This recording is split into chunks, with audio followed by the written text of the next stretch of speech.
Welcome guys to Perfect Gaming Guides and our full 100% achievement walkthrough for Escape Simulator. The video covers a full explanation of all the puzzles guys and gets you every achievement, including all collectibles in a single playthrough. Timestamps for each section and achievement are listed below if you want to jump to a specific room guys. Okay, let's jump straight into the tutorial where we will pick up our first 6 achievements in under 12 minutes guys.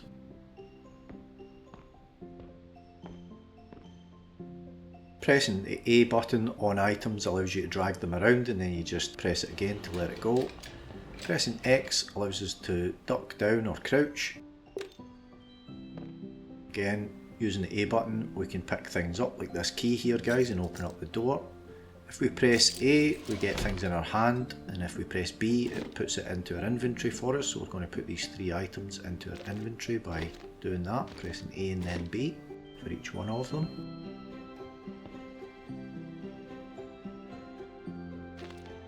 We're now going to place some items into this puzzle here guys by selecting them from our inventory.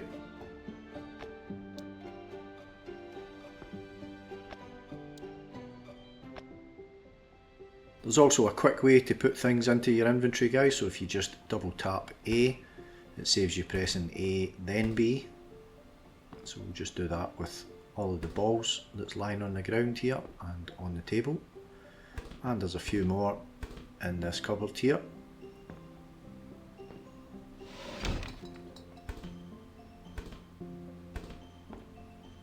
So we've got a little puzzle to solve here guys, so if we pick up this little box and open up the door, there's a key in it.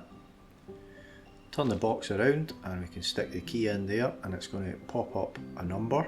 So we've got 274. So we just need to remember that number and we can take it over to the combination lock here. Enter 274 and that's going to give us the key to exit guys. We'll track the 8 tokens that we need to pick up in every room guys by updating the counter on the left as we find them. We also need to finish each of the real escape rooms when we start playing the game properly within 15 minutes to get a trophy, and there's an achievement associated with that. So we just need to watch the timer and just exit in the real rooms. If the time is running out guys, you can always come back and collect the tokens after escaping. So first up we're going to grab this jigsaw piece here and we're going to put it inside the puzzle on the desk guys. Then we're going to switch on the lamp and that's going to give us a clue, so 247. Head over to the wardrobe here and there's a combination lock on that, so we're going to enter 247.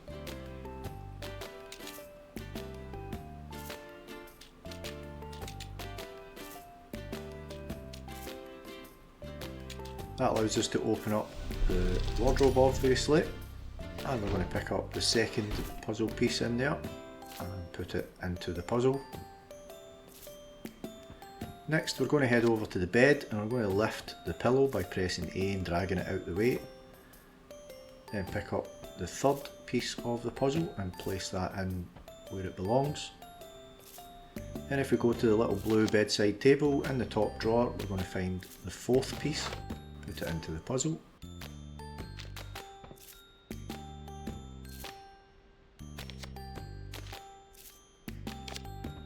The 5th piece is further on in that green box there guys, so we will get that in a moment, but we just need to solve some other things before we can do that. So this is our first collection, the first in collection achievement here guys for picking up our first token. It's just lying on the ground there just by the police car. We're going to get the second one by picking up the red truck and placing it on the parking sign there at the bottom of the bed. It's going to drive under the bed and come back out with a token on the back of it. So you can zoom in using clicking on the right stick guys if you want to zoom in and things as well. Next up in the cupboard here we have this mysterious toy it's called, so if we pick that up, press Y and we can pick up the little tile and place it up into the top. That's going to reveal our next token, so that's our 3rd token. As we get the remaining tokens guys, we're going to pick up all of the items that's lying around because we need every item that can be picked up for one of the achievements that's coming up. Next up, we're going to drag the basket with the basketball that's on top of the wardrobe off of the top there.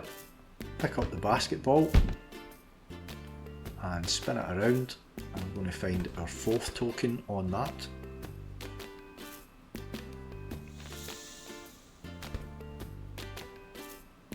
Next up, we're going to head to this blue chest of drawers here, and in the bottom drawer there's a little wind up mouse, so we pick that up, and he's got a token on his ear, so that's our 5th token.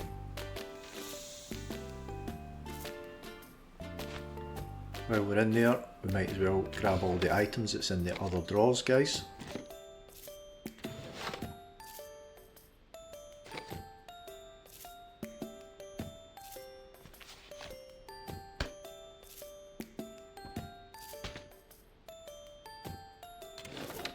Grab all the items that's lying around on the ground, guys.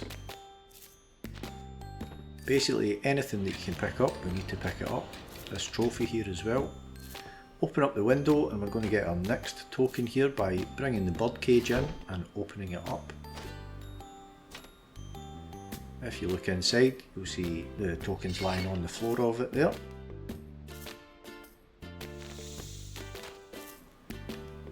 Next up, we're going to pick up the remaining items that's lying around, so everything that's on the desk.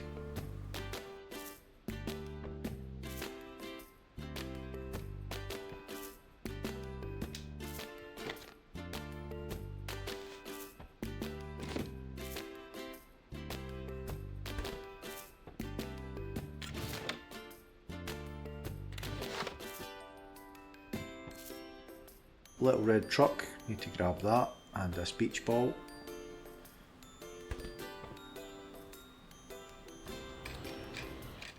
So the code for this combination lock is 5634, guys, and the lock shows that there's a police badge to the hospital, sort of pointing towards the hospital. So if you track that route from the police station to the hospital using the map that's on the floor, the carpet that's on the floor, that gives us that number 5634.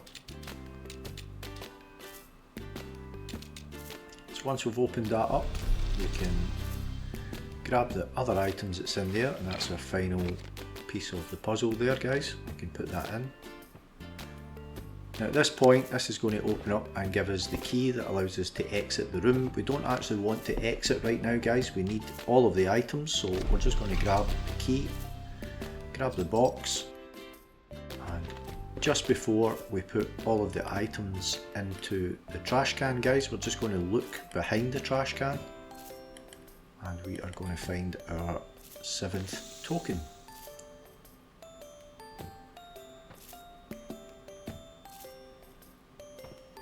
So next up, we're going to go for the cleaner achievement here, guys. We need to make sure that we pick up all the parts of the locks and basically anything that's lying around that can be picked up, guys. And we're going to grab everything that's in our inventory, and we're going to chuck it into the trash. So if we use our LB or our RB button, just so that we've selected something, and then you just mash your A button. It's going to put every single item that we have in our inventory into the trash can. And up pops our cleaner achievement, guys. So now we're going to retrieve all of the baby cards out of the trash, guys.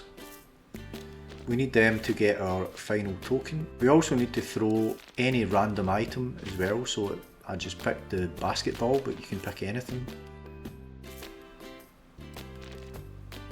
Just need to make sure that we've got all these baby cards first, guys. So you'll see that there's 2 of them already up in the pin board. We need to place the other 4 that's missing. First of all, we're going to grab the basketball or any other item, and you press and hold A, guys, and just throw it. You're going to get the good throw achievement for that.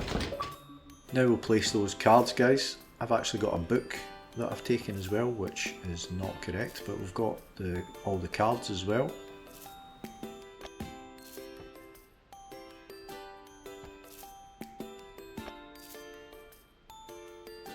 Yep, that's the book that does not fit. So make sure it's the cards that you've got, guys, and not the book. Once we've entered all the cards, our final token pops up on the left hand side there guys of the pin board. So that's confirmed that we have them all. We're just going to grab maybe 10 random items out of the trash now guys. And we're going to rapidly throw them for the next achievement. This one popped for me after throwing just about 5 items I think it is. But I grabbed 10 just in case I didn't do it fast enough. So once you've got a bunch of items guys, I'm just going to head into the corner of the room, aim sort of up the way, and just press and hold A quickly and release, and just keep doing that. Just keep chucking items until our achievement pops. Pockets with holes, up it pops there. Now we're going to take any random item and we are going to throw it out of the window. Make sure you don't throw out the key obviously, because we do need that to get out of the room, so I just picked this truck here.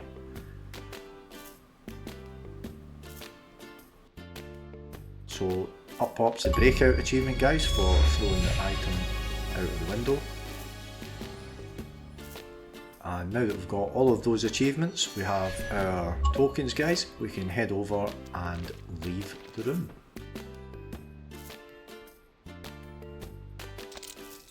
Notice at the end guys that each level it does show that you've managed to get the trophy and all of the tokens, so make sure that you check this each time as there is an achievement for those.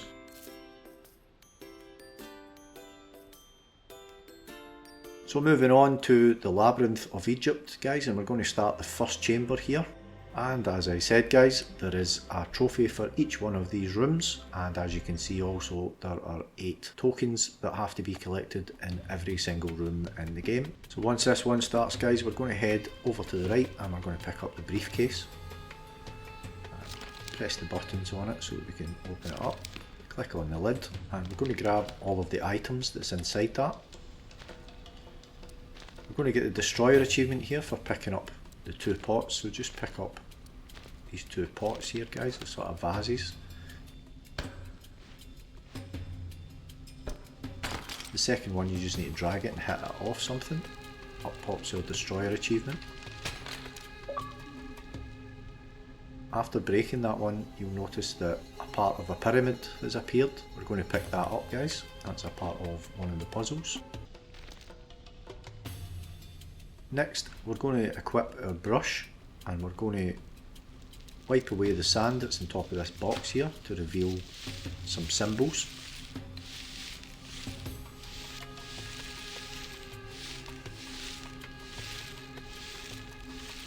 Once we've cleared that, we can see what the symbols are. We can refer to the red book that we just picked up from the briefcase guys. So flick across to that in our inventory, bring it up and open it, and that basically teaches you what each of the symbols mean in terms of what numbers that they represent. So if we work that out, it's 1000 plus 103 plus 110 plus 103 plus 110 plus 1000 plus 1000, which equals 3426. So we're going to head over to this tumbler puzzle here and we're going to enter 3426 in it guys.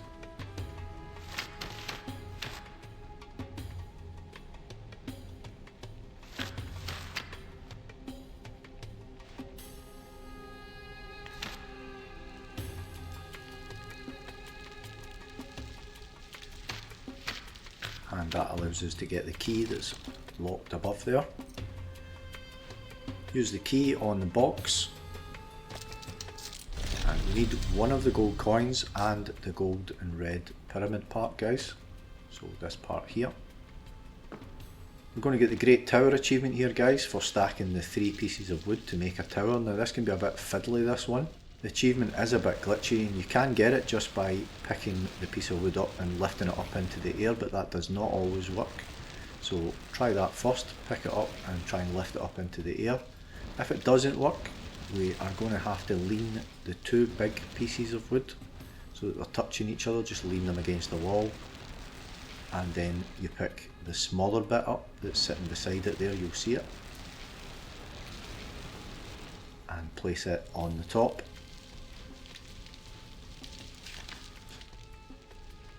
kind of missed there. Get it on the second attempt here, so put it on the top. It doesn't really need to stay there, you'll see mine falls off, but I still get the achievement, guys, so up it pops, a great tower.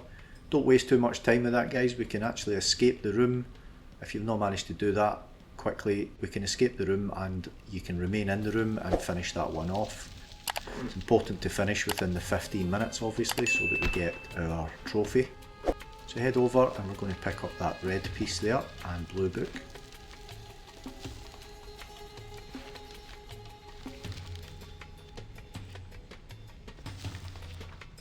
Pick up the Sphinx that's sitting on top of this little pillar here, and it's got a symbol on it, guys, so we can use that blue book to work out that this symbol means darkness. So we're going to put the Sphinx into the darkness, which if we just turn to our right, we can press this little button here and it's dark in there, so we can place the Sphinx inside there and that changes it. We take it out and it's got a new symbol on it, guys, and we're going to use the blue book to work out what that symbol means. So 3 squiggly lines means water, so we're going to put the Sphinx into water this time. Place it in this little pool of water here, bowl, and you can see that that's now turned into another piece of that pyramid puzzle. So we're going to place these pyramid puzzles on top of the pillar in the middle of the room, guys. So the 4 pieces we should have.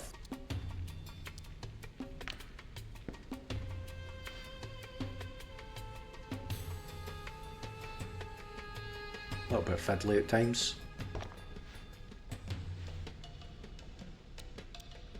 So once we've done that, it opens up the bottom section there and it's actually a key, so we can use that to open up these doors that's around us here. So we put the first one in and we have another puzzle here that's like a maze. So we're going to use the symbols that you pass through to escape the maze, guys. So if you follow the track, it's through the lion, through the tent, through the square and through the hand. So going top to bottom, we're going to go lion, then the sort of tent shape. I'm not entirely sure what that is, to be honest, but it looks a bit like a tent. Then the square, and then finally the hand symbol. That's going to give us yet another key, so we're going to go to the next door on the right here, or left, it doesn't really matter what order you do them, guys, it's the same thing that happens. So we have yet another one here, and it's the creature that can reach the centre that we need to follow here, which turns out to be the bee. So using the blue book again, we can see that bee translates to B-J-T.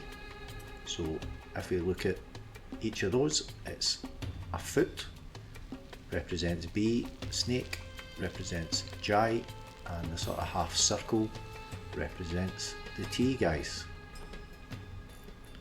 So once we've figured that out, we're going to put foot into the top, then we're going to put snake into the middle, and in the bottom it's the sort of half circle shape. So that's the final key that we've got now, guys. We can check the timer on the wall to see how long that we have left. If it's almost at 0, just use the key just now to make sure that you get the trophy. You can press B to stay in the room to get all the tokens with no time pressure, so you can do this in all the rooms as well, guys. So we're going to get the 8 tokens now. So our first one is up next to that tumbler device where the bird is, guys. Next one, we're going to look at the blue book, and it's got a code on it that says 2263 on the cover, so we're going to enter 2263 into the tumbler mechanism.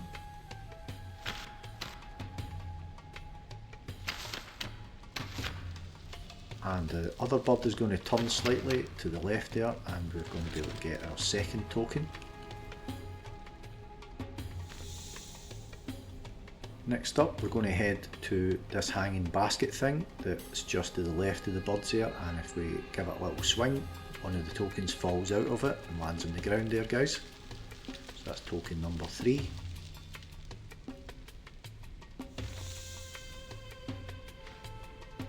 Next we're going to head over to this slab here in front of the puzzle, and you can slightly move it and there's a token just under the left hand corner of it. That's token number 4.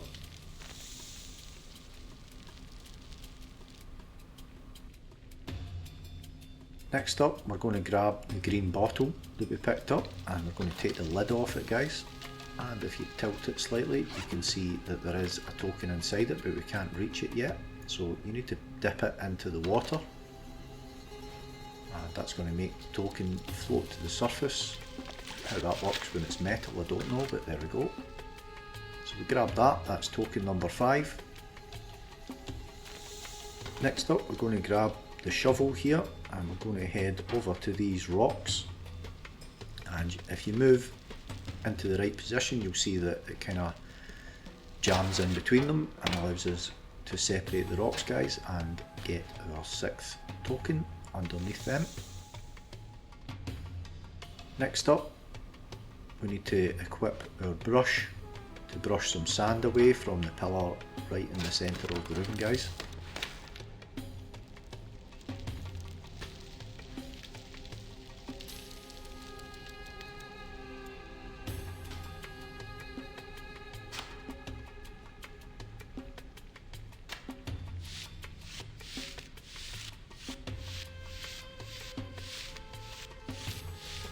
There we have it, number 7, guys, so we can just pick that up now.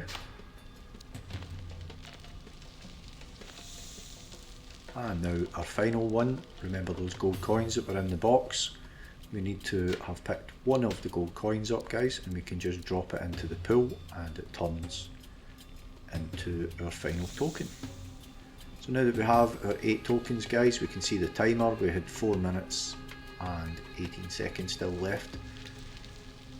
All good, and we can exit. As I said, guys, if you need to leave, if you're running out of time, just leave. You can continue to stay. You can see you can press B there and that would allow us to stay in the room. If you find the video useful, guys, I'd really appreciate a like on the video, and if you'd subscribe to the channel, that'd be awesome. Now head to the Chamber of the Dead, guys, our 2nd Egypt room. So we'll start off with getting the tokens right away on this one, guys, because they're all available. So just under here where the scrolls are, there's one lying in the bottom shelf there.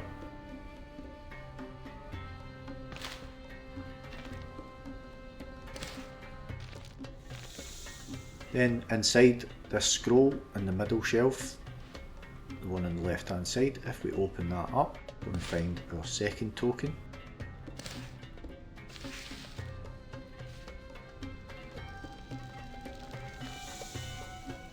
Up in the frieze, up on the top of the wall there, guys, just directly above where we were, there's another one, so that's our 3rd. Next, if we move right into this corner, we can look right up out the hole in the roof there, and up in the tent there's our 4th one. Next, we're going to grab the crowbar, and we're going to open this box here.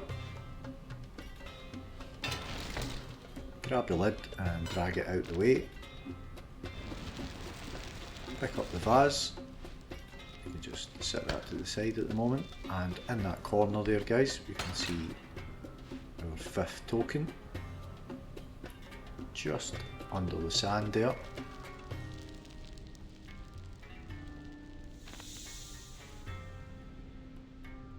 So number 6, we're going to use the crowbar again on this sarcophagus on the right hand side here.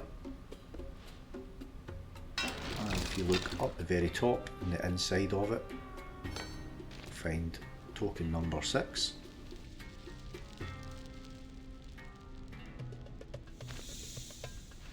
Just to the right of that, the hanging basket, token number 7 is stuck to the bottom of it.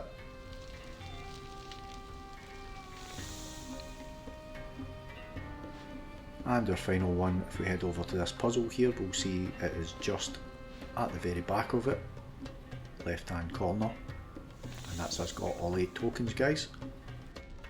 So we can now start solving the puzzle to get out. So we need to recreate this pattern that's on that sarcophagus on our left to open it there, guys.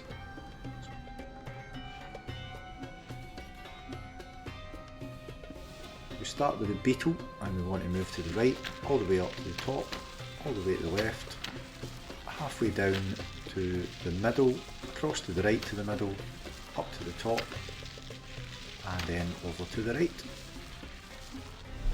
That's opened up that sarcophagus, and we can pick up this red vase here, guys, and we need that later on, so we'll come back to that. We're going to open up the other sarcophagus with the crowbar, guys, the one on the left, and we can see there's a couple of symbols in there. So inside each of the sarcophaguses there was a lion, a beetle and the 2 reeds symbol, so we're going to press those 3 buttons on this box here, guys. This gives us the human head lid for a pot, and we need to match each pot lid to the correct pot contents. So the paper that we pick up is going to teach us which lid goes where and what direction that it needs to face, so north, south, east or west. So it's that piece of paper that we just picked up there. So looking at that, guys, it's going to teach us all of that I've just mentioned. The human head lid goes on the pot with the liver in it, and it should be in the south position. So I'm going to use the compass to determine that direction. I'm going to pick that up in a second. So just to the right there we can see there's a compass sitting, so we're going to grab that. If we open it up we can see what direction that we're facing.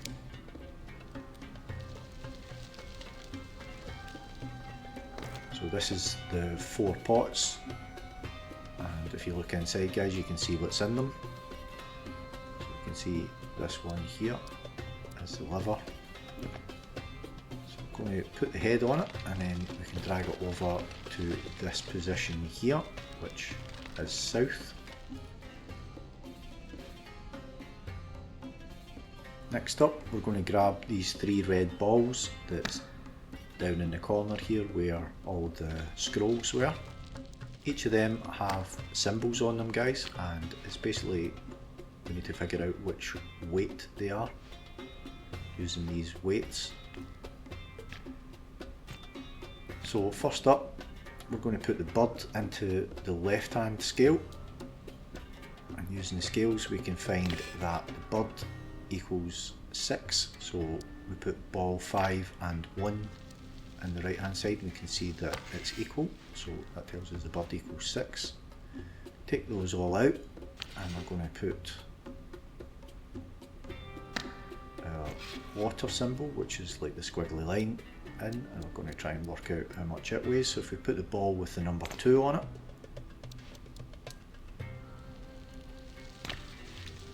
you can see that that's equal, so the water weighs 2. Leave the ball with the 2 in the right hand side and take the water out. Oh, accidentally dropped that, and we're going to put the snake in the left hand side now with the 2. If we place the water, which we know also weighs 2, we can see that that equals 4. So we know that the serpent or the snake equals 4, guys. So the bird is 6, we're going to change that on the tumbler to 6, and the water equals 2, and the snake equals 4. Pull the handle below, and that's going to reveal the jackal-headed lid. So the jackal-headed lid goes on the pot with the stomach in it, guys, and it should be in the east position. So yet again we can use this diagram and information here to solve that, and we can use the compass to determine the direction.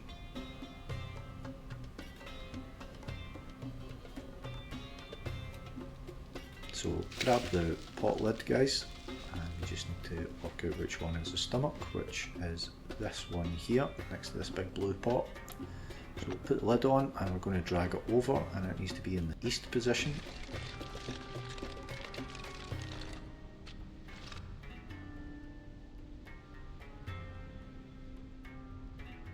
Final one, we're going to grab this scroll that's sitting here, guys, and there's a key inside it. Using the key, we're going to open up the box here, drag the lid out the way, and we can see the final lid is there, and that's the baboon head.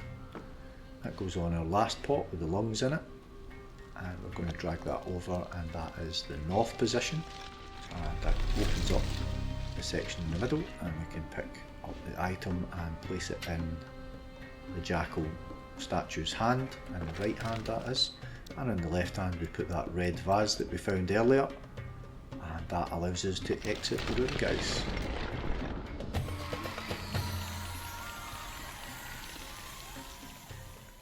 We'll move on to the gold chamber now, guys.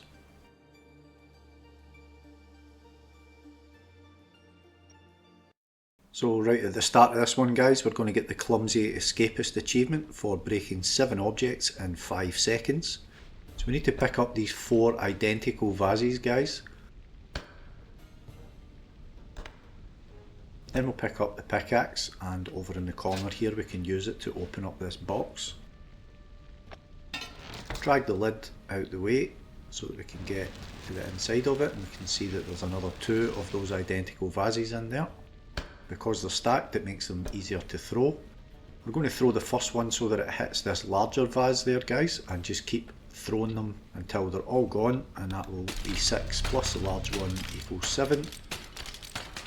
And up pops our achievement, Clumsy Escapist, guys.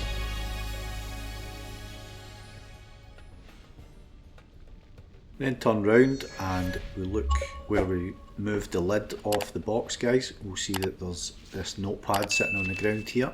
So when we pick that up, we see there are 5 artifacts on there, guys. We need to find them, and eventually we'll put them in a bowl that we make appear pretty soon. Head over to the broken pot, guys, that we threw the smaller vases at, and we'll find the first artifact in there that looks like this. It's the golden artifact.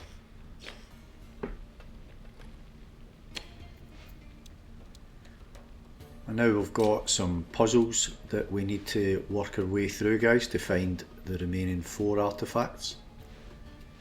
So we can see that there's a few puzzles there for us to solve. So first up, we're going to get these ones here. So you can see these statues on the wall, they've got a red line on them, guys. So that corresponds to the switch that's opposite. We need to set the switch to the same position.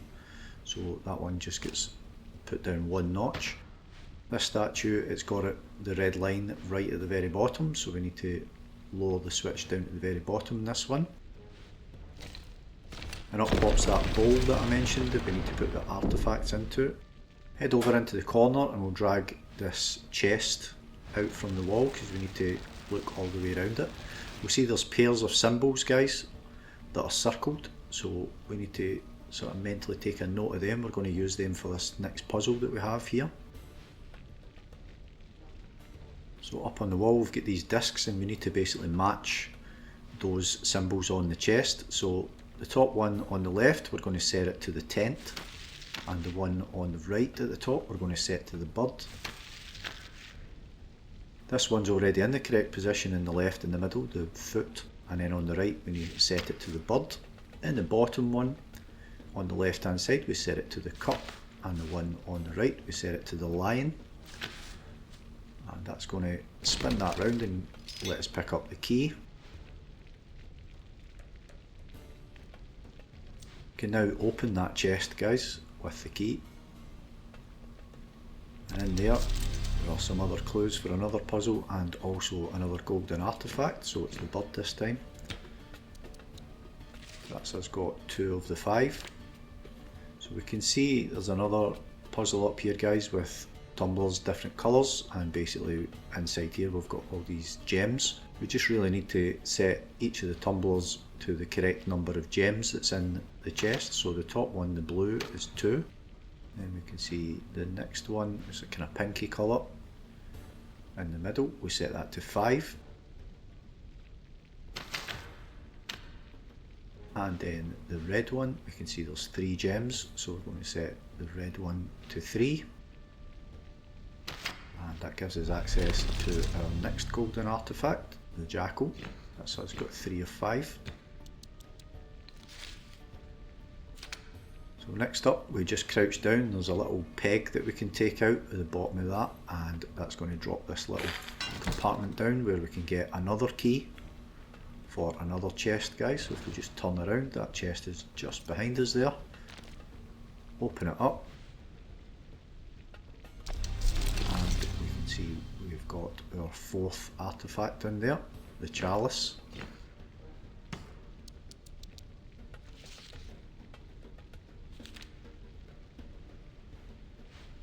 So next up we've got these pyramids lying around. So the first one, we can see there's like 3 pieces of gold inside that, and then there's another one sitting up here on this ledge, and another one beside that. And basically the puzzle over here, we basically need to set each of the tumblers to the number of pieces of gold that's inside each of the pyramids. So just showing that they're in order there.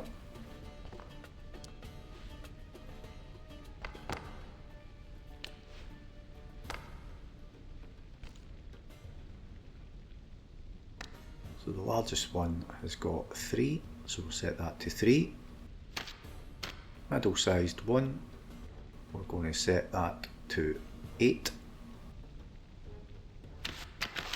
And the final one, we are going to set it to 7. That gets us our final artifact, guys. So at this point, if you are running out of time, you can just put all of the artifacts into the bowl, and that will allow you to escape, and then you can choose to remain in the room and get all the tokens. But we've got plenty of time. I've still got 9 minutes left, so we're going to grab all of the tokens now. So our first one is underneath the large one of the pyramids. If we lift it up, spin it round, we can see that our first token's underneath it.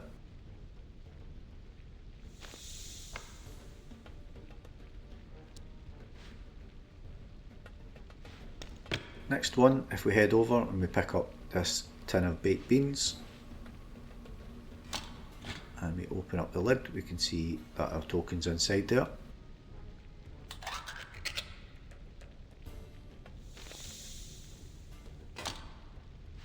Pick up the radio, and if we switch it on first and then use the tuning dial, just put that right over to the centre. That opens up the little compartment and we can get token number 3.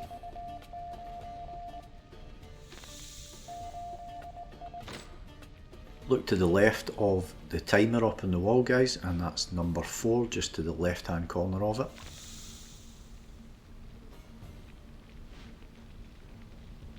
Then we look up above the statue there, and you can see up on the frieze up the top of the wall there, it's number 5.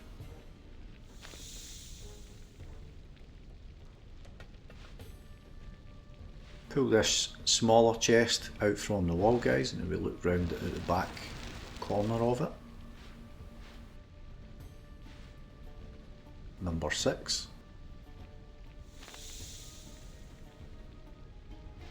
Head over to this tumbler puzzle here, guys, and inside the bowl we can find number 7. And then the large statue itself, in the statue's hand, is our final token, 8 out of 8. So we're now going to place the 5 artifacts that we have into the bowl to allow us to exit, guys.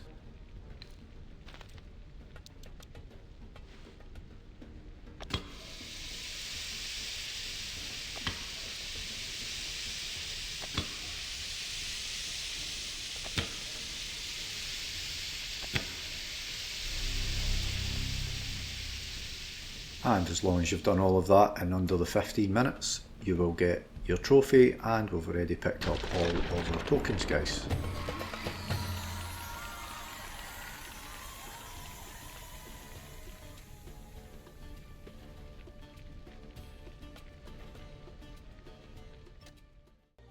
So we're going to move on to the Chamber of Danger now.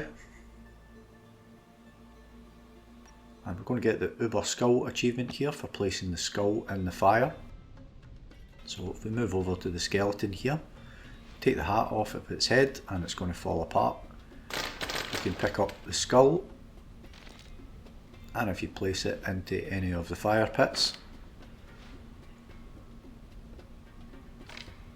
up pops our achievement, guys, Uber Skull.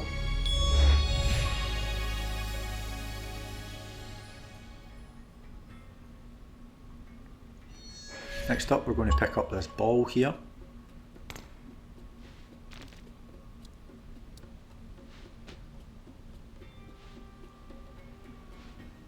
Again, got some more puzzles. So we'll pick up this notepad and it's going to give us some information. So we need to move the camel, scorpion and sun to the locations for each of the 3 parts to this story here, guys.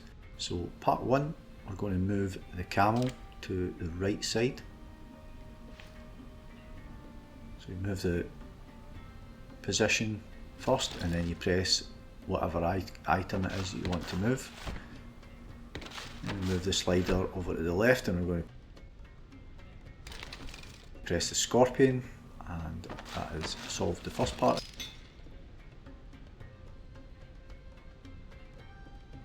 So part 2, we need the camel to the middle, the scorpion to the right side and the sun to the right side.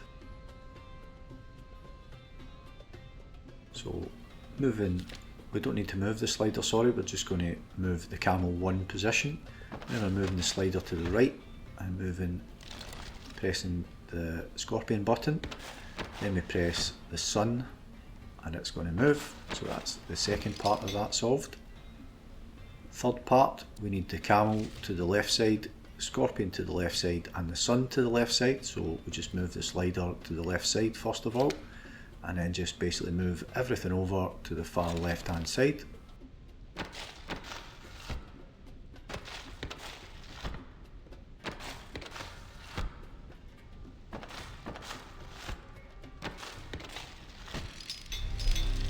That's unlocked that, and the red ball has dropped out, so we need to pick that up, guys.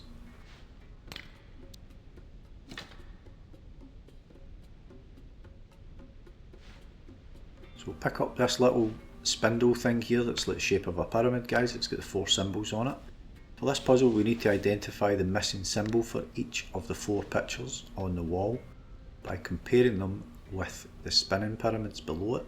So if we look up here, there's 3 out of the 4 symbols on each of these. We need to work out what the 4th one actually is by looking at the spindles down below there. Follow the track and then update the tumbler with whatever one it is that's missing, guys. So if we look at this one for example, you can see the 4 symbols on that.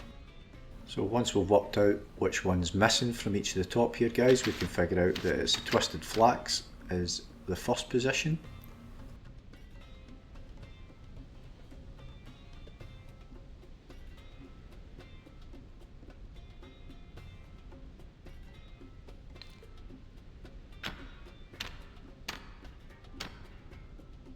Second position's the bird.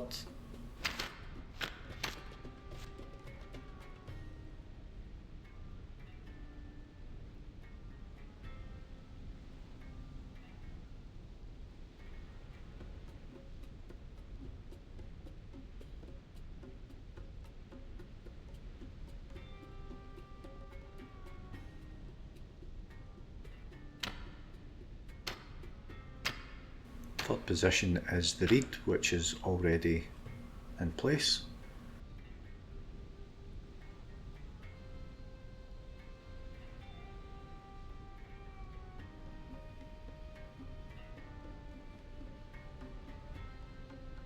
And the 4th position is the foot.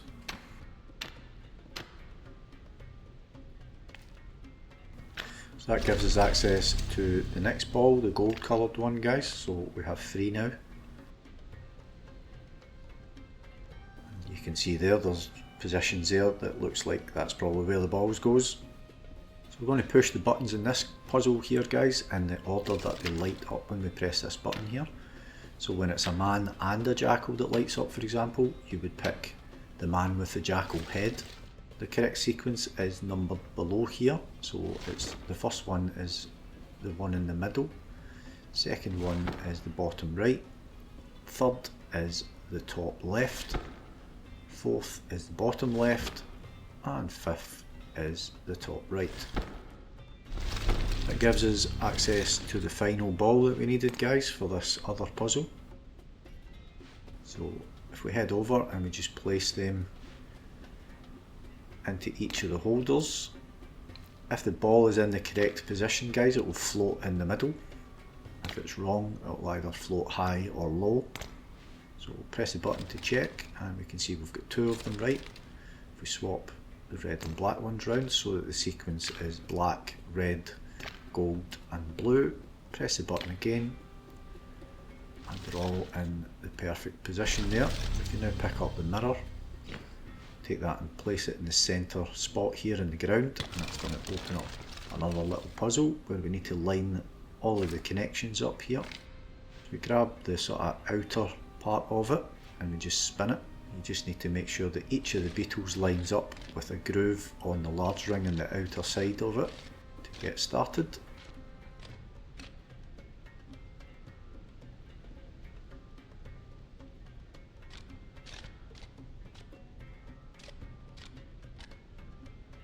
And then we just work our way in to the centre part, guys.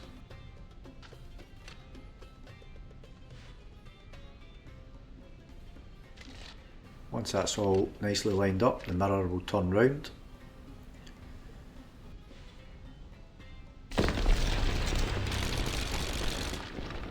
And we can exit the room, guys.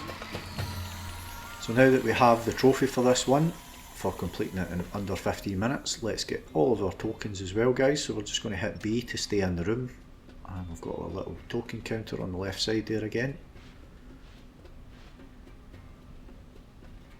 So our first one, we can see this little scarab beetles running across through these holes here. It's actually on its back, so grab that as it's running past. That's our first one.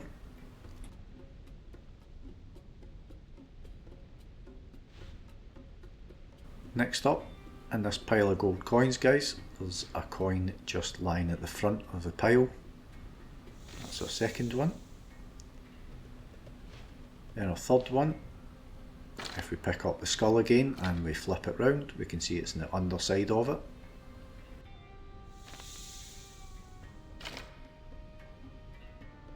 Number 4 is just behind the right hand side under the ball there.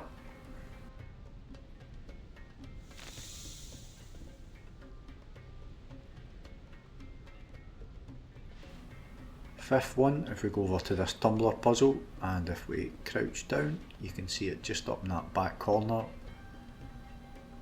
and there. That's number 5.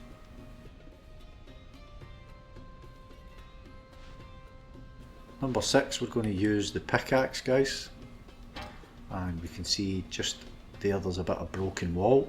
We can just smash that with the pickaxe, and you can see just behind that is our 6th token.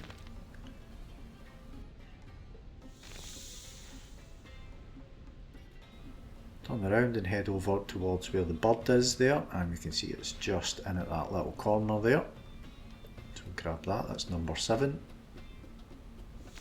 And our final one, if we head over to where the camel is, and we can see just up on the dial that moves in the sky, we can see that that is our 8th one.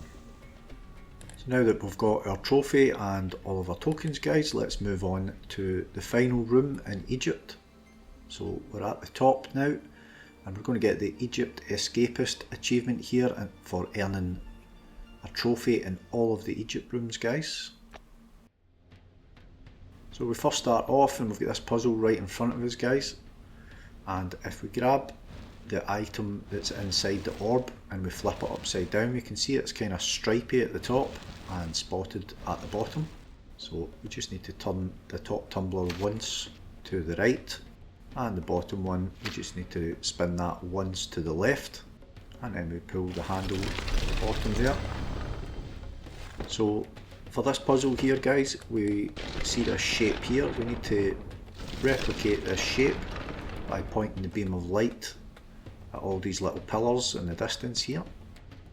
So we move the beam of light first of all over to the one that's at the front left. Aim it up a bit so that it's going to hit, and then we press the fire button, and basically we just need to do that for each of the 5 positions, guys.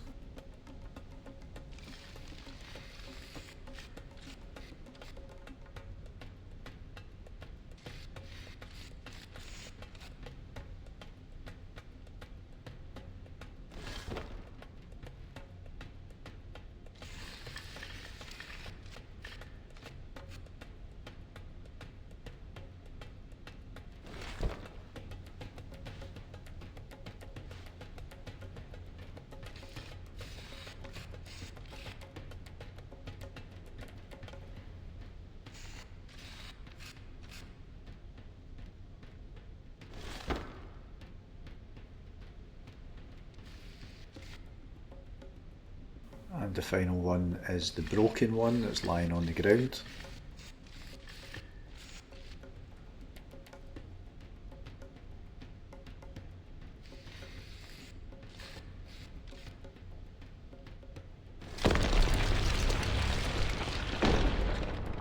Turn around and we've got this new puzzle in the middle here, guys, and we need to rotate the blocks in the orbs so that they show the same three symbols shown inside those triangles on those little pillars there. So we can see that two of them are lit up just now, so one of them's wrong. So the top one's the bird, middle one is the tent, and the bottom one needs to change from being the tent to the cup. And that opens this little hatch up. We can pick up the little handle. I'm going to do the same again for this pillar here, guys, so we can see that the tent's correct so far, but we may need to change that. So the top one, I'm going to rotate that until it's the tent. So that's two tents lit up. And if we go directly to the bottom one and we change that to the lion, that's going to open up the second little hatch and give us another handle. Now go over to the pillar, and one of them's got a kind of square handle and one of them's got a round one, so we're going to pick the square one for this. That opens up the little compartment below. Same again here. So these items here, the little figures, guys, we're going to grab all of them. So there should be three of them. I'll explain what they are in a little second.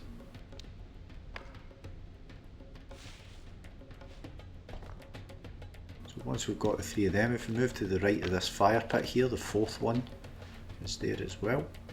So off in the distance there, guys, you can see little larger scale models of those little statues that we picked up. We need to place the statues that we have to match the large statues in the distance, and two of them need to be rotated. So this first one here, we need to rotate it so that it's facing to the right hand side, the same as the large statue. Then we've got the jackal one, and it's right in the centre at the back and it's facing the right way already. Then this one in the right hand corner, we need to rotate that so that it's facing to the left. And then the final one in position in the right here. See those pillars start rising up, guys. I'm going to grab this little pyramid that's lying in the ground here, and you can see there's already another two sitting there. I keep accidentally hitting those handles, which is quite annoying. So grab those three pyramids, turn around, and if we look to our right on the ground there is our fourth one. So this puzzle here, guys, if we look up into the distance, we need to put the four pyramids to match the size of the towers in the distance. So we can see that we've got the tallest one goes on the right hand side, then the next tallest one goes at the far left hand side, and then gradually they get smaller, just the same as the ones in the distance there.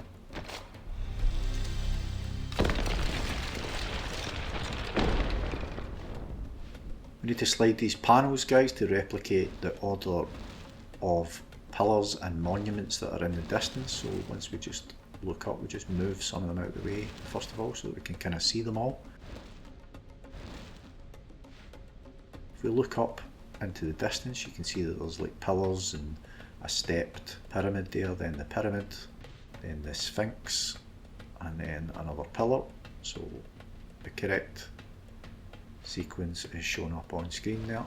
So pillar over at the left hand side, then the stepped pyramid, normal pyramid, then the sphinx, then the pillar. So that's made all of the pillars move up to the top position. So for this puzzle here, guys, we're going to have to find the correct constellation and press the corresponding button on each of these pillars here. So this one here matches with the bottom right.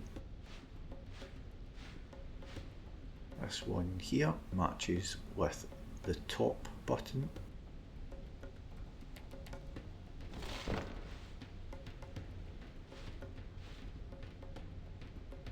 this one here matches with the bottom button,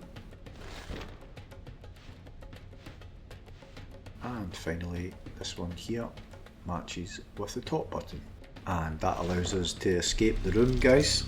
If we manage to successfully get all of the trophies for each of the Egypt room, guys, we're going to get the Egypt Escapist achievement, and that's for escaping each of the rooms within the 15-minute time limit, remember.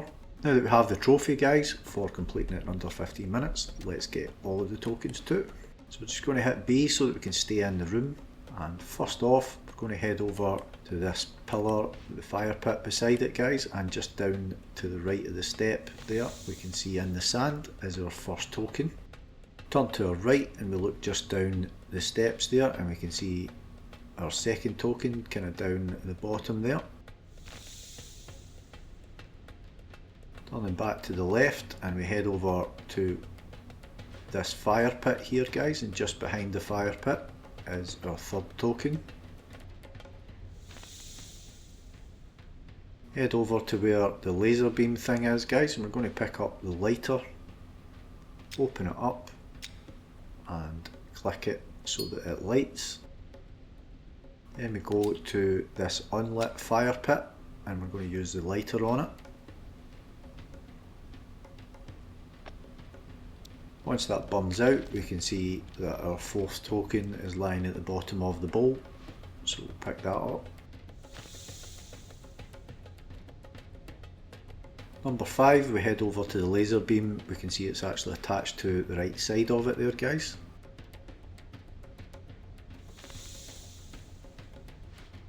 Number 6, if we look at the pillars and this one at the front here that's not lit up, it is right on the front of that, so that's our 6th token, guys.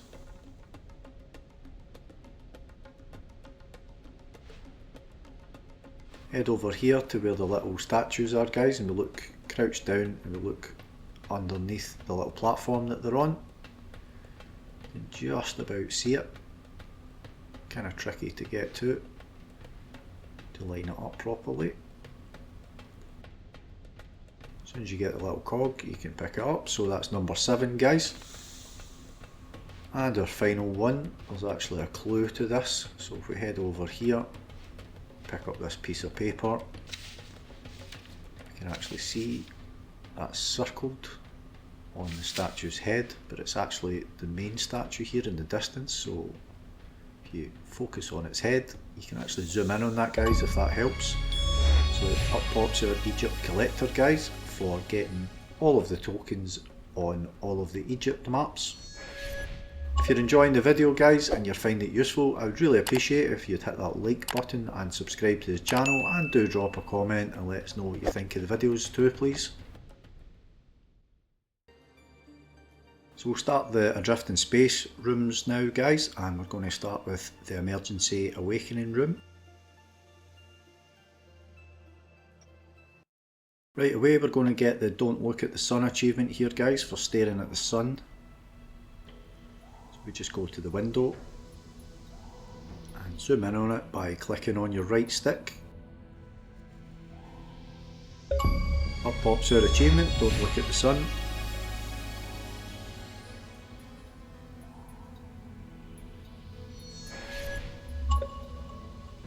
Next up we're going to get the Holy Mug achievement here, guys, for saving the 3 mugs from being broken, and you don't actually get this until we end the level, guys, so we'll grab that one that's just floating in the air there, and then there's 2 in this little cubby hole here. So you just keep them in your inventory, guys, safe and sound. Once we get to the end of the level, that achievement will pop for us. We'll grab this tablet that's floating in mid-air here, guys, and we're going to read some of the information here. It's going to tell us how we re-enable things. So we need to switch gravity back on, clearly, and looking at the tablet we need to activate switch F, switch A, B and C. So first of all we're going to get this little spanner out of this break glass section here up on the wall. Grab that, and down the floor there's a hatch. We need to take the 4 bolts off using that little ratchet.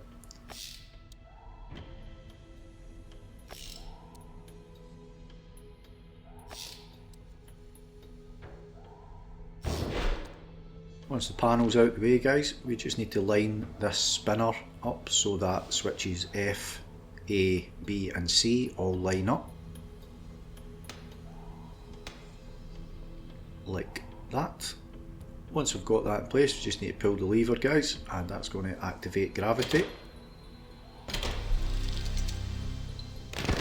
So everything else obviously drops to the ground. We're going to get the mystical toy achievement now for activating the robot's secret sound.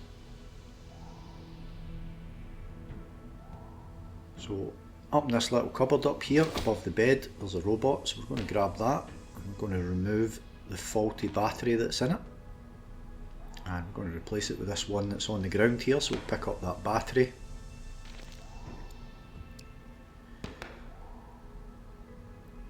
rotate the robot and take the hatch off the back of it, and as I said, take out that battery that's corroded, and we're going to put the good one in that we picked up.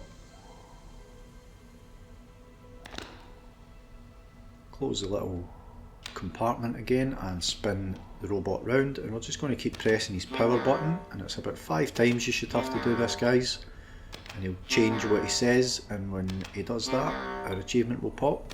Roses are red, pines are green. So up it pops, Mystic Toy. While we've got the robot, we'll just rotate it, guys, and we're going to take the 2 batteries out of it because we do need them for later on to escape.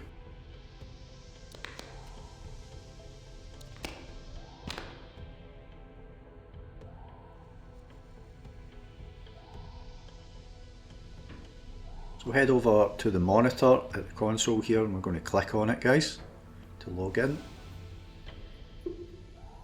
So this is a kind of password that we need to enter, so we need to know which code that we need to put in for us to sign into it. So if we turn around and we look at the bed, press this little button here, we can see that the dog's name is Odin. So that's part of our password. We open up this cupboard here,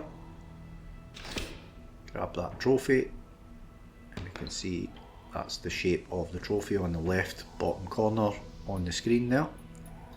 Just dump that down.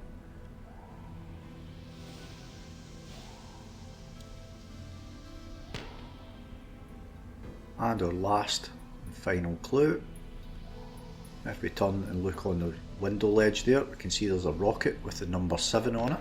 So again, we'll just set that down. We can then log in to the computer, guys, so we're pressing the rocket, the trophy in the left bottom corner, and Odin.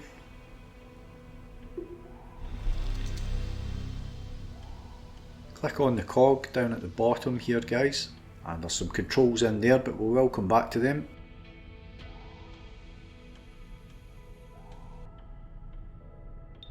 We're going to get into the drawer first, and we're going to grab this tablet.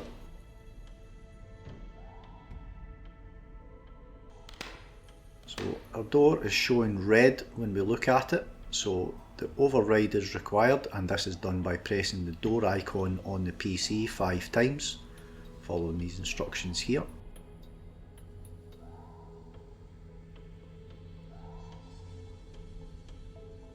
So if we look at the door, we can see that the control is red, so that means that we need to use that override, guys. So if we go back to the computer and we press that door icon over on the left 5 times, emergency protocol is activated.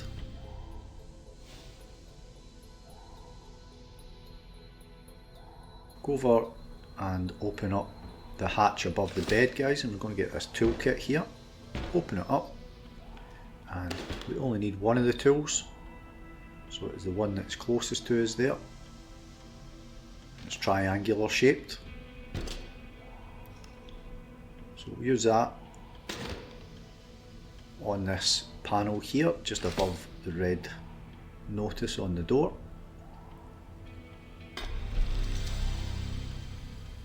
So we can see that there's some slots for batteries there, so we need to fill that up with batteries. So we're going to head back over to the desk here, guys, and on the right hand side open it up, and in the drawer we can find our 3rd battery. So just put a battery in each one of them, and don't drop it like I did.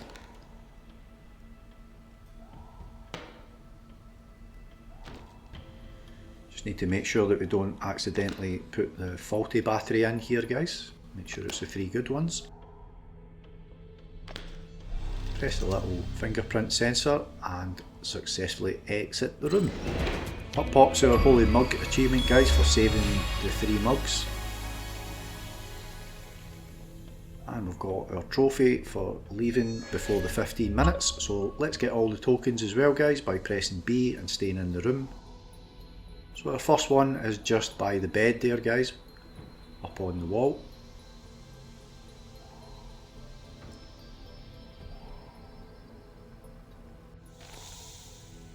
Lift up the baseball cap and underneath we can see our second token.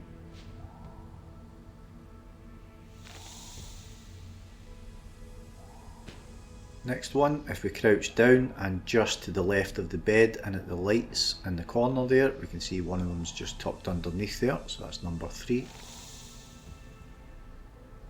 Go over to the trash can, guys, and behind it we will find number 4.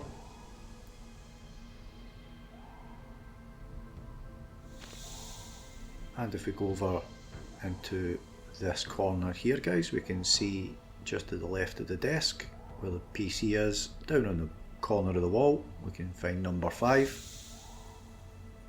Turn around and in the handle of the cupboard here, we can see number 6. Stand up and pick up the top item of clothing that's up on the shelf here, and if you spin it round, you can see just about token number 7 is tucked inside that. And finally we turn around again and we go to the PC again and we press the middle button. That's going to close the shutters down, and if you look over on the left hand side round about the middle of the shutter, we can pick up our final token. So now that we've got our trophy and all of our tokens, guys, we can just exit out of that room and move on to the next one. So next room is the hallway accident, guys.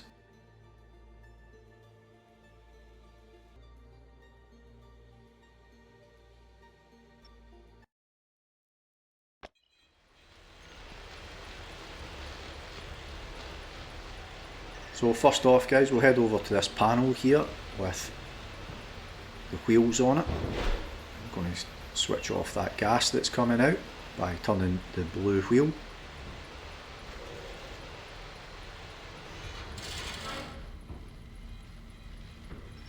Then we'll head over to this electrical panel here, guys. I'm going to switch the electricity off.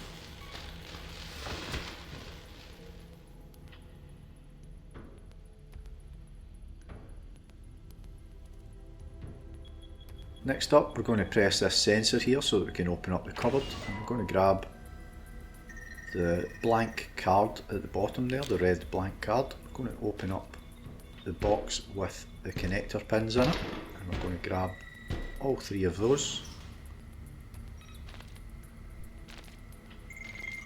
Then we're going to take the panel removal tool from the wall there, and we're going to lift each of these 6 panels on the ground using that tool.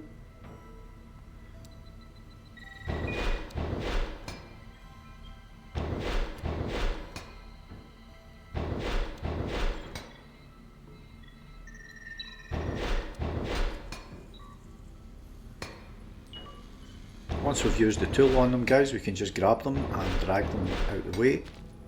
So we need to be able to see all of the wiring underneath, so just get them to a kind of position up against the wall if possible, just so that you can see what's underneath it.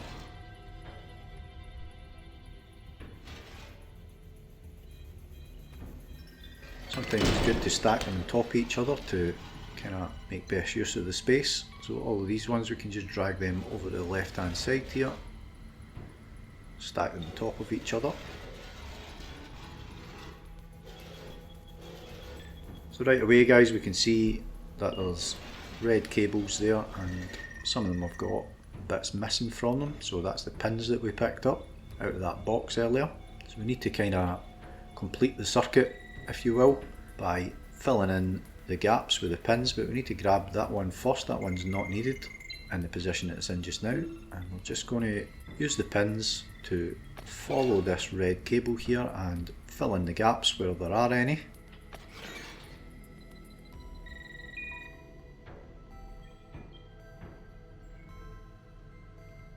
All the way back to this panel here.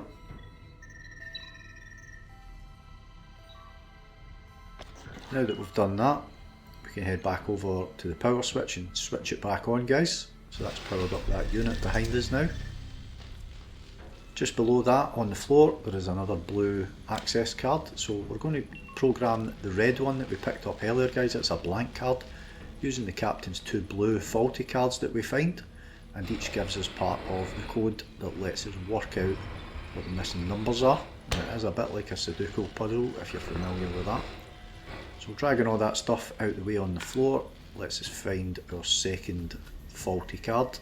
Head over to the card reader here, and as I said, to solve this it's a bit like a Sudoku puzzle, guys. So for example, the blue 1 tells us that the total for the vertical row in this one is 1, so the bottom number must be 0.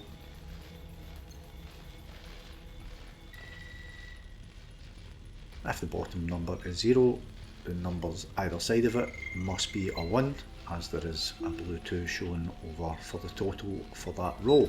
So pretty much as I said, like a Sudoku puzzle. We put the second card in and we learn more of the numbers here, and from that we can work out all of the missing numbers remaining and use that to program our new card. So we'll go ahead and we'll load that red card in now, guys, and enter the code shown. So we're going to do this in columns here, guys. So starting in the left hand column we are going to enter 0 at the top, then in the middle we're going to put in number 1, and then in the bottom we're going to also put in number 1. Moving over to the middle row, we're going to start with 1 at the top, then 0 in the middle, and then 0 at the bottom, and then finally the right hand column we are going to start with 0 at the top, 1 in the middle, and then 1 at the bottom. Let's program the card for us, guys.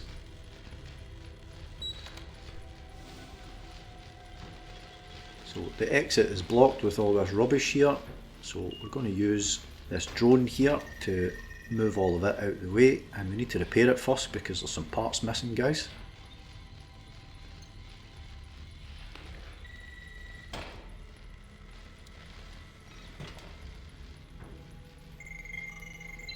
First things first, I'm going to head over and pick up our replicator instructions here. So it's just another tablet basically. The tablet explains how the manufacturing process works, but makes it sound a lot more complicated than it actually is, and I'm going to explain this as we use the machine, guys.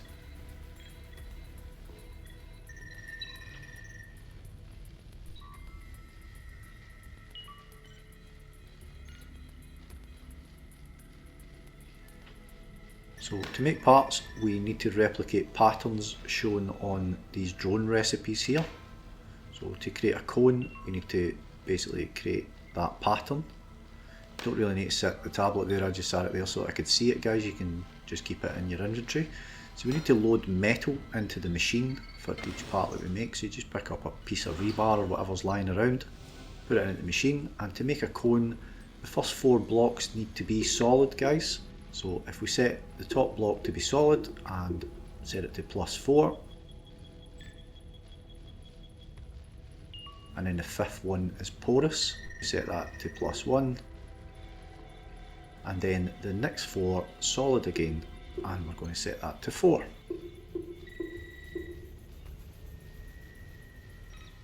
As we hit start you will see what happens. It basically just builds the blocks in the pattern that you tell it to. Pretty simple, and out pops our drone cone. So we grab that and we need to make another part now, so we need to get the drone recipe and load metal into the machine for the next part, which is the thruster. So we head over and we'll pick up our thruster pattern so we can see what that looks like. So we can see it's a bit like a checkerboard, guys. So again, pick up another piece of rebar so that we can put some metal into the machine. And to make the thruster, the first block needs to be porous, the next 8 need to alternate between solid and porous. So basically we're going to select the porous one and set it to number 1 at the top. Then the next one we can do half and half so that it alternates between solid and porous. I would just set that to 8. Leave the bottom one the way it is and hit start.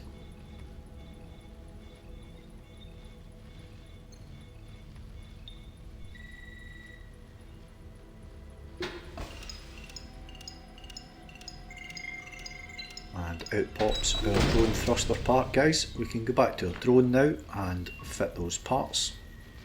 So we'll pick it up, and on the front of it there we can fit the cone part, and then underneath fit the little booster part. That's it now operational, guys. So we want to go over and we can rotate it and move it forwards and backwards by flicking that switch and then just grabbing it. So get behind it after switching on the laser, guys, and if we rotate it round and point it at these kind of large chunks of metal that's blocking the door and burn through them.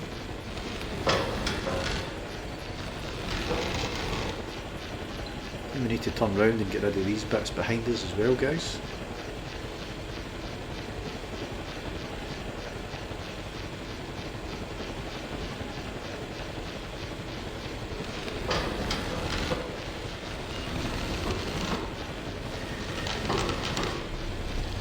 Now that we've done that, we can just switch the laser off just to get rid of the noise.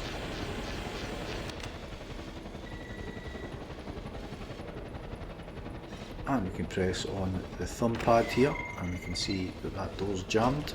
We're going to use that in a minute. But if we turn around, use the other thumb pad and enter our red keycard into it, that allows us to safely escape, guys. And we've also got our trophy, as you can see there. Now that we have that, we can focus on getting the tokens, so just press B to stay in the room. So first one on the back of our drone, guys. We're going to pick up the token off the back of it. Next up, if we head over to the power switch that we were putting on and off earlier, up above it, and the pipes, behind the pipes there, get number 2. Number 3, that door that we opened, it's jammed, it keeps opening and closing itself. You can see that our third one is just down in the ground. Grab that.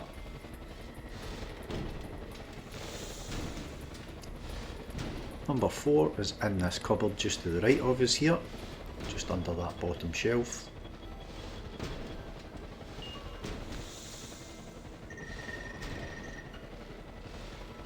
Number 5 is up on the end of one of these burst cables here that's hanging from the ceiling, just above the clock there. Number 6 in the replicator, and the little bit where we got the parts that we made. Number 7, if we duck down, we can see that it's in that same bit, but it's just tucked away underneath. And our final one, guys, if we flip over the floor panels, one of them has got our final token on the underside of it.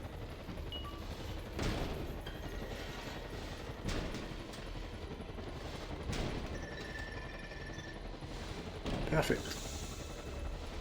So we can now exit out of that, guys, now that we've got the trophy and all the tokens, and move on to our next room.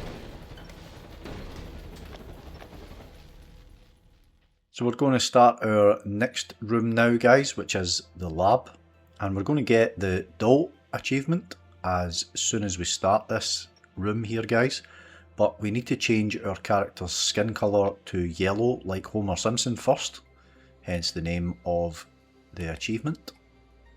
So if we go into the character customization here, guys, and we change the skin colour to yellow, we can come back out and then we can fire up our room, which is the lab.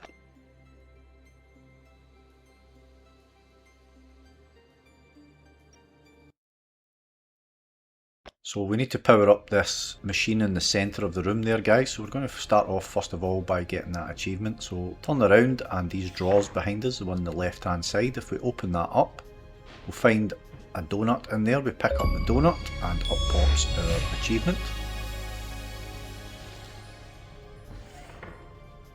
So we head over to the opposite corner of the room here, guys, and we're going to switch on this little information panel on the wall here. That's going to teach us about some recycling of aluminium and how we can use some of the waste soda cans to create that aluminium. Then we look to the right up on the whiteboard there, and it gives us a recipe for creating sodium aluminate. So we'll pick up the tablet that's just sitting there, guys. This is a part of the clue on how to open the locked cupboard, and some important information is shown in the 3 molecules there and to discover what is different about them. So we're just about to work that out. So the key to this is what is different about the 3 molecules that we're about to pick up. So we head over the opposite side of the room and we open up this cupboard here, guys, and we can pick up the 2 molecular models that's in there, and you'll find the third one sitting up on the counter. We need to kind of figure out what is different about the 3 of those to open up this code here. So notice the lock has 3 different colours there, guys, red, white and blue. So now look at the 3 models, and we also note they have red, white and blue as well. And we need to note down how many molecules of each colour that each of them has, and then we will use whichever number is unique for each colour. So this first one here, we can see there's 3 red, 4 white and 2 blue. On the second model there is 2 reds, 4 whites and 2 blue molecules, and on the third model there is 3 reds, 3 whites and 3 blues. We can see the unique numbers for each colour are 2 for the red, 3 for the white and 3 for the blue. So once we've opened up the cupboard, guys, we're going to pick up this clue here and we're going to use that later on. And we are going to get the safety precautions achievement, guys, for turning off the burner with water. So we will pick up the burner as well. So we're going to light it by looking at it and pressing the red trigger button.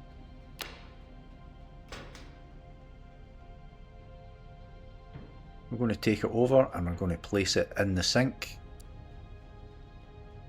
Then we are going to switch the water on. And we need to make sure that it actually puts the flame out, guys, so you may need to move it so that that actually happens like I did there, and up pops the safety precautions achievement. We'll switch the water back off again and we can pick up our blowtorch again. Now we need to figure out how to escape, guys, so we need to use the fabricator to make some coolant and a crystal to open the door, so that powers that machine that's in the middle of the room there. So we head over to this console here. It says what do you want to create. If you click coolant, it tells you that you need helium. Click the crystal and it tells us we need nitrogen and sodium aluminate. So we need to figure out how do we get those. So we'll turn around, head back across to the other side of the room again, guys, and again that tells us our recipe for getting that sodium aluminate. So we need aluminium and sodium hydroxide to make that. So we'll open up our metal recycling box here and we're going to grab one of the soda cans. We'll head over to the opposite side of the room, open up this drawer here, and we're going to pick up the sodium hydroxide. Head over to this console here and we're going to put the sodium hydroxide in the holder. Open up the slot for putting the aluminium can in. Close it over and then we can go back to the console and hit the combine button. So you can see that's created sodium hydroxide. So we lift the canister. So the next thing we need to do is unlock this controller here, guys, and we have the first number already from that earlier clue that we found in the locked cupboard. We'll look up the numbers on the periodic table to find the next 2 numbers to unlock the controller. So as I said, that clue that we picked up earlier, guys, that teaches us ONE spells 1, so our first digit is 1. So you can see they're like in pairs, so we've got that 8, 10 and then our next pair is 9075, and then the third pair is 99119. So let's go look them up on the periodic table. So first up, number 90, that is TH, and number 75, we looked that up, that's RE, so THRE pretty much spells 3, so we've got the number 3 is our next one. Number 99 is ES, number 119 is IX, so in there we have the word 6, so our code is 136. Head back over to the console on the wall and we're going to put that in there, 136, and we're going to get control of the cameras and the robot that's in the room, which is just below us there. Pick up the robot, guys. We're going to use the blowtorch now, so we equip that and we're going to cut away this panel on this door here. So equip it and switch it back on again so that the flame is burning. And we just burn our way around the edges of this grating on the door here, guys.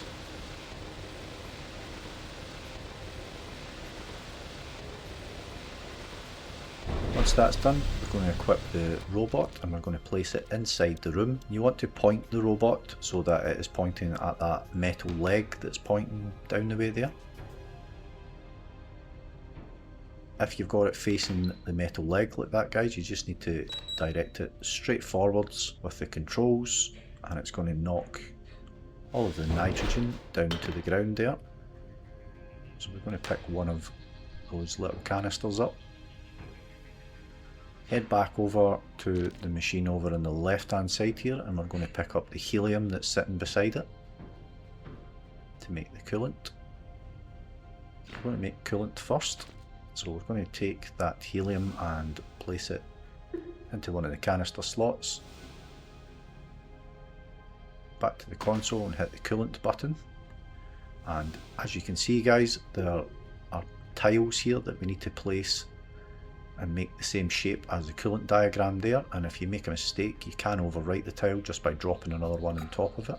So basically you just need to follow what I'm doing on screen, guys, and pick each of the parts that I'm using and place them where I'm placing them.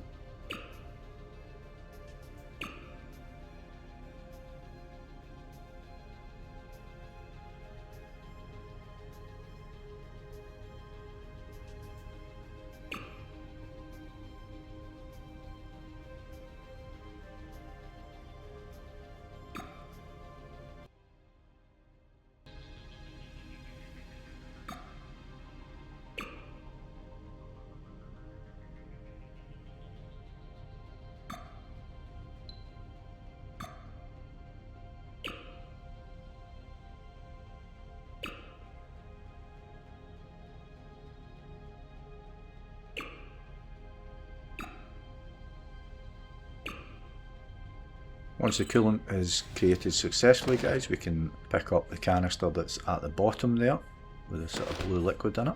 Take the helium out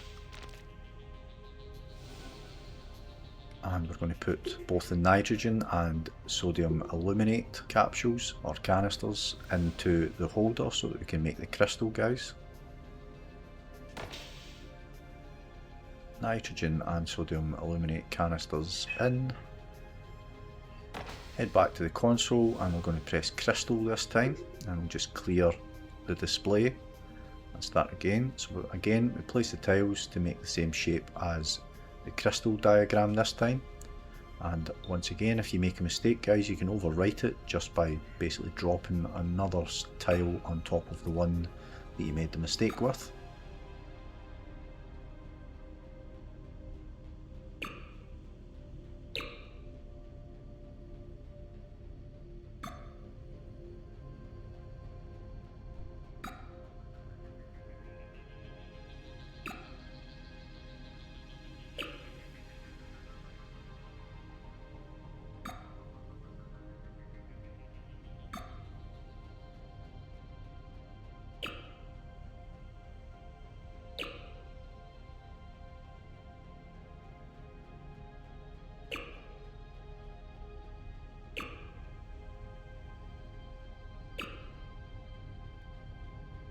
Once that's created successfully, we're going to get another canister down at the bottom there with a liquid in it.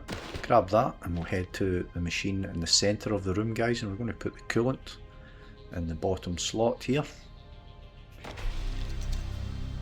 For the crystal, we need to actually grab this slider here and adjust it until this structural damage detected message comes up. Once that's in place, we can then add the crystal container into this slot here, and that is going to allow us to open the door, guys, and escape.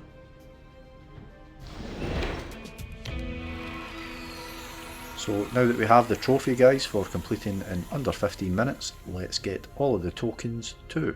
So we're just going to press B here so that we stay in the room, guys. So our first token, if we head over into this little cupboard here, down in the bottom corner, we'll find it sitting there. Stand up, and if we turn around and we look up to the right of the periodic table, up on the wall there, is number 2. Turn around to our right, and just behind us, if we stare through the gap in the hole in the door there, you can see it up on the wall, just through the, in that other room, guys. So that's number 3. Turn back, and behind this machine here, guys, we can see it lying just at the back right hand corner of it. It's number 4. Head over, and the soap dispenser thing, if we look underneath it, if we crouch down, we can see it's in the underside of it.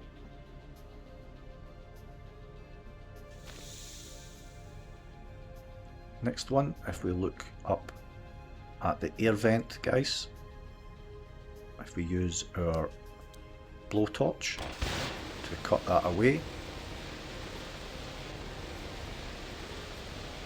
that will drop down, and if we look on the back of the vent, we'll see number 6. You may need to pick it up and flip it round, guys, depending which way it lands. So that's number 6. Turn to our right, and we use the blowtorch again on this air vent here, guys.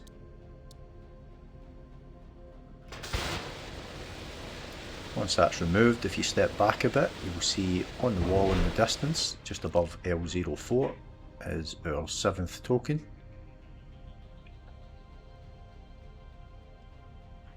And our final one, if we grab this little stool here, and if we manage to knock it over, just bump it against something so that you can knock it over. If you go around and look at the underside of it, and that is our 8th token, guys.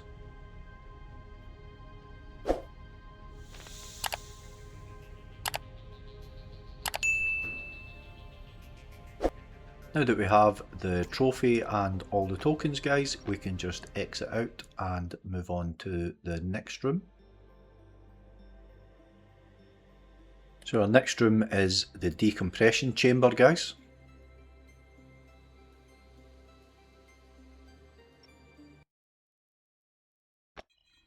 So as we start this one, we look around, you can see behind us there is a spacesuit, guys. If we press that button, and we need to figure out what the password is to unlock the spacesuit to exit the room. So we'll get some clues up on that display there. If we turn to our right and we open up this bottom drawer here, that's going to allow us to figure out what the code is for that keypad there. So we're going to grab the 30 fuse and the tablet from the drawer. The tablet has clues to help us work out the pin for the keypad above there, and it points us to the safety rules poster that is up behind us.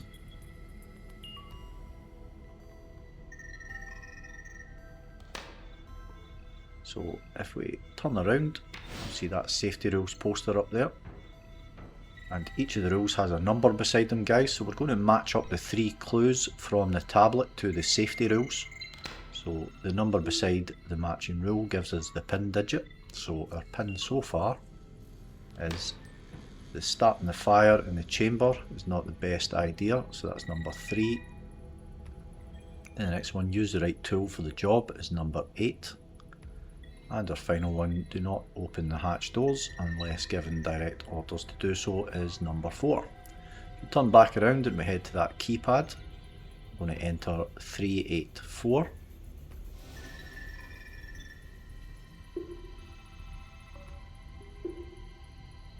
Now that we have the drawer open, we're going to lift the toolbox out, guys. And flip that round, and we only need the one that's in the middle. So we're going to grab that. And we can just get rid of the toolbox, we don't need that anymore. If we turn round and head over to this panel here that says manual override on it, we can use that tool to remove that panel. Sitting down on the chair there's another tablet. So this tablet shows us all of the different systems fuse ratings, and we need to use this a few times, that information there. So we're going to put that back in our inventory. If we turn around and we open up this drawer here, we're going to pick up the 215 rated fuses from the drawer, and we're going to remove that service panel and check the two systems fuse ratings on the tablet. So if we look in there, we can see that there's an oxygen sensor. Head up here and we can see that there's temperature and pressure issues. So back to the panel itself, guys, we can see that there's a fuse missing from the temperature sensor and the oxygen sensor. So we need to look them up. So if we bring up our tablet with the fuse ratings on it, and we look at the monitor on there, and it's got the oxygen sensor is 15 and our temperature sensor is also 15. So we're going to go back to the panel and we're going to fit a 15 in both of those positions.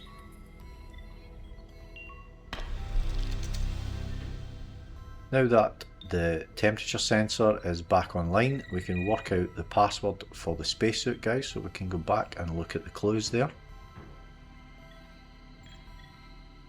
So pin numbers 1 and 3 relate to the name of the ship. So if we turn around and we look out the window, we can see it's called Stargazer 28. So that's positions 1 and 3 is 2 and 8. Pin numbers positions 2 and 4 relate to the last two digits of the temperature. So we go and look at the monitor and it's 19.54, and looking at the clues we can see it's the number 4 comes first and then the 5 is after that. So our pin number for the lock is 2485. Turn around and we'll head over to the little keypad to the right of the spacesuit, and we're going to enter that in there. So 2485. That unlocks the spacesuit, and there's some parts that we need to attach, and we also need to power it up, guys. So that panel above it, we need to do something with that.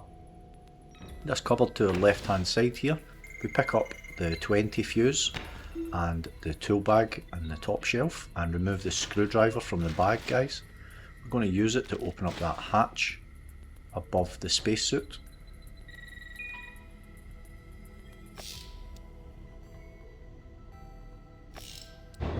Now that we've opened that up, we can see one of the fuses is faulty, so we remove that. The number 45 one's a blown fuse. We're going to then check the tablet to see the fuse rating for the spacesuit.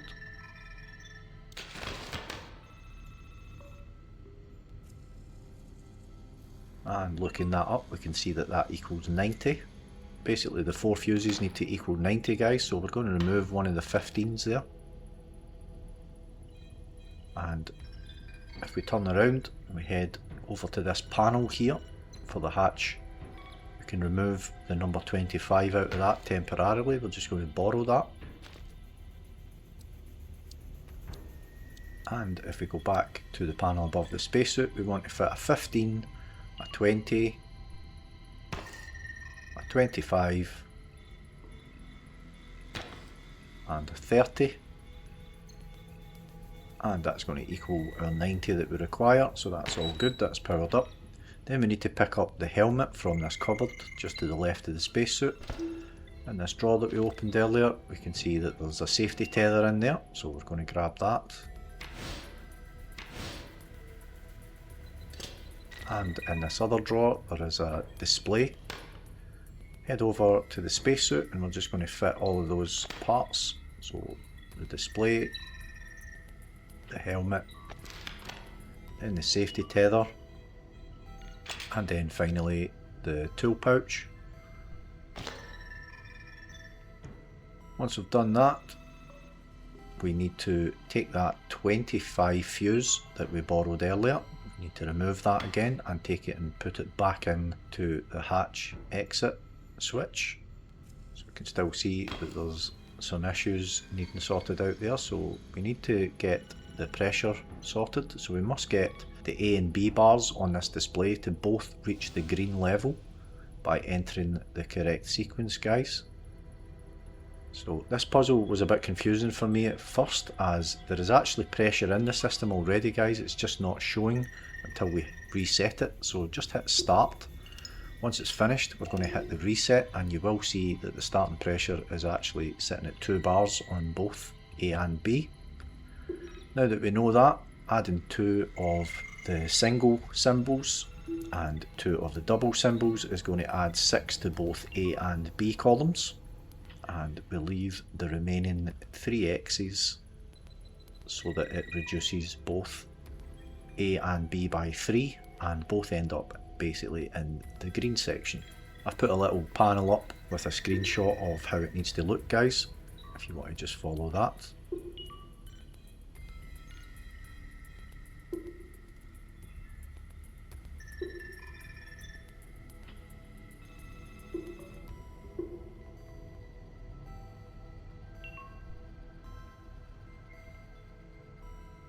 So once we've got that ready, hit the start button and we can see that each of the bars climbs, and when it hits those final X's at the end it starts to deplete and takes it down to the green level, which is perfect.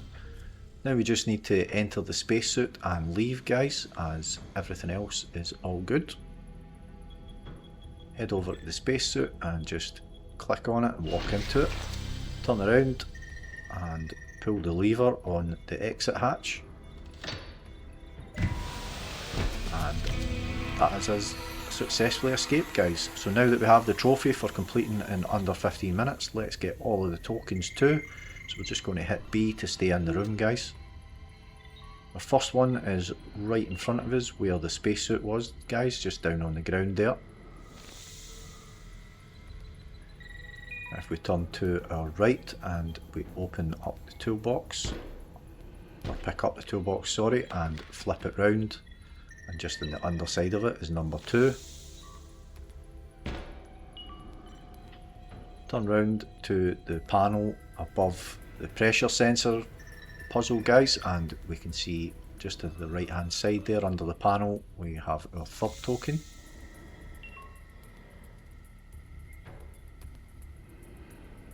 And we duck down and look inside this cupboard here underneath this shelf, and then right hand corner we've got token number 4.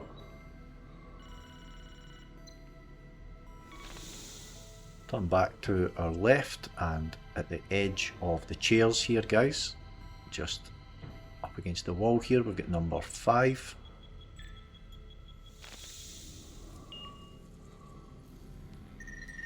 Directly above where we are, looking at the vent there, guys, on the right hand side, up the top right hand corner of it, we have number 6.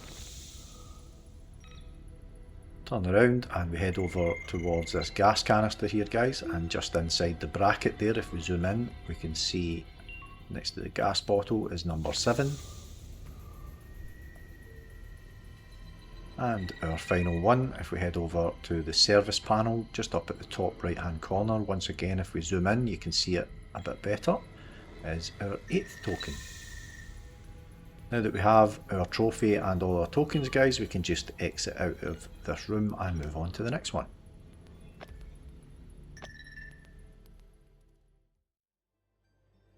So we'll start our final space room, guys, which is the spacewalk level.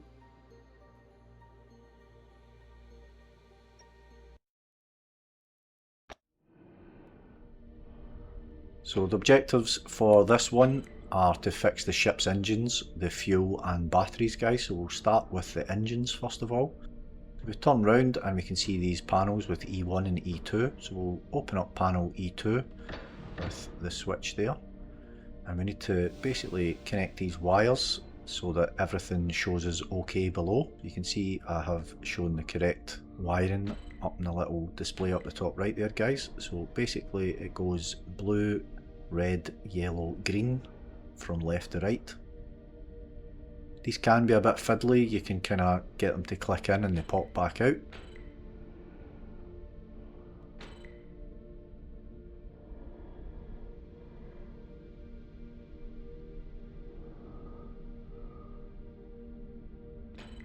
And once we have that all good, we can close the panel over and head over to E1. We're going to open that one up, and this is the exact same wiring, guys, although there is no display working, so you don't really know. So once again, it's blue, red, yellow, green from left to right, guys.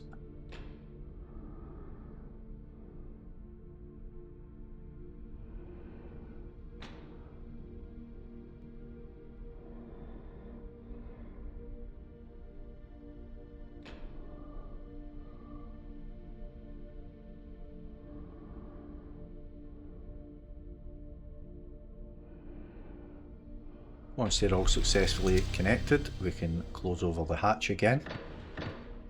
Turn back round and we can see that that has sorted out the engines problem.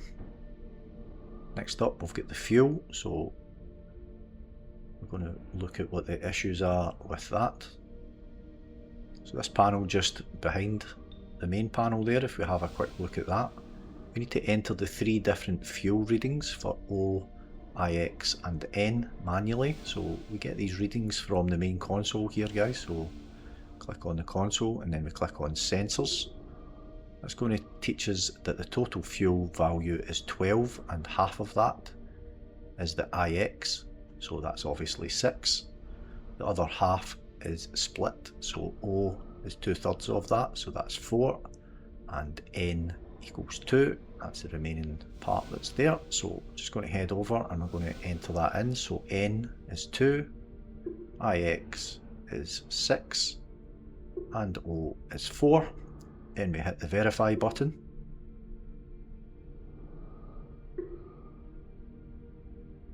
That all comes back as correct, so that's good.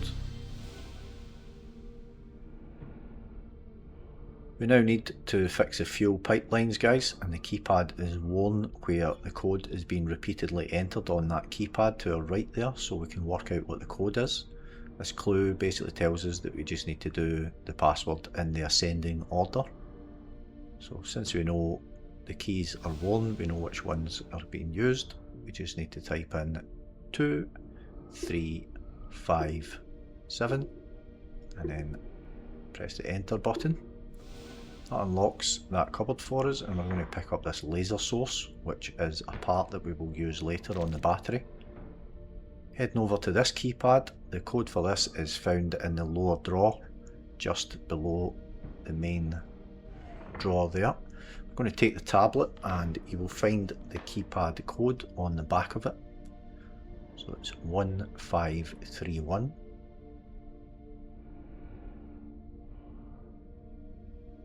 Going to enter that into the pad here. So 1531. Hit the enter button. That allows us to open up this hatch and we get access to some pipes here. So we're going to take all 3 parts of the pipes, and we need these to fix the fuel pipelines.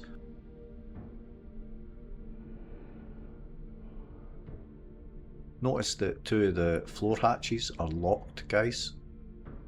You see like a red padlock on them, and there's a couple that are actually available to just lift and move out the way.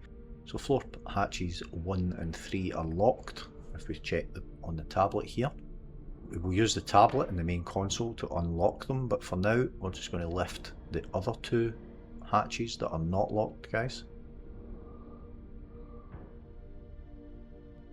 So just grab them and move them into the middle so that they're out the way and we can see what we're doing.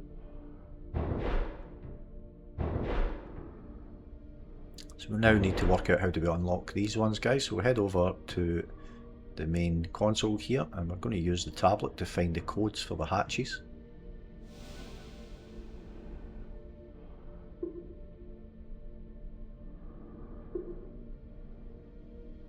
If we look at the tablet, we can work out that hatch number 3, if we follow the lines, it's connected to C and it's connected to 06, so our code for that hatch is C06. Put that in and hit the submit button. That's going to unlock that for us, guys.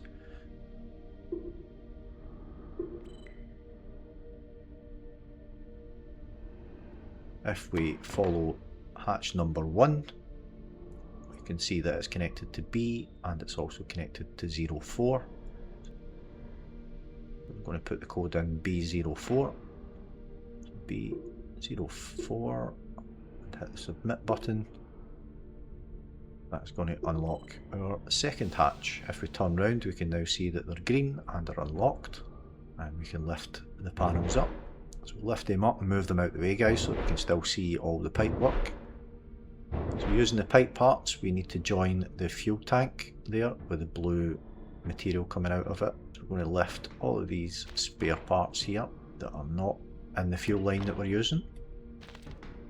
A few of these parts here.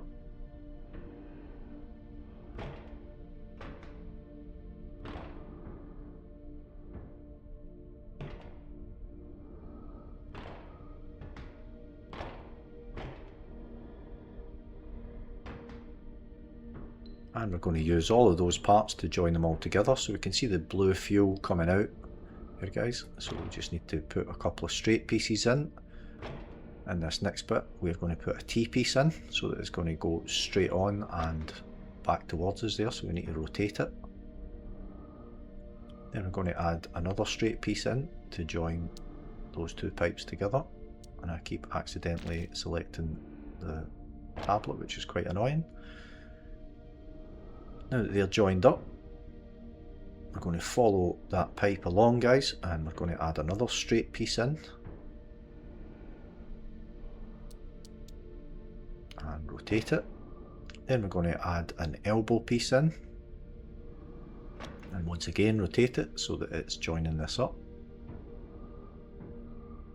Then we're going to put another straight piece in and another straight piece in, and that's going to power up that engine, guys. We can see the fuel coming out the other side of it.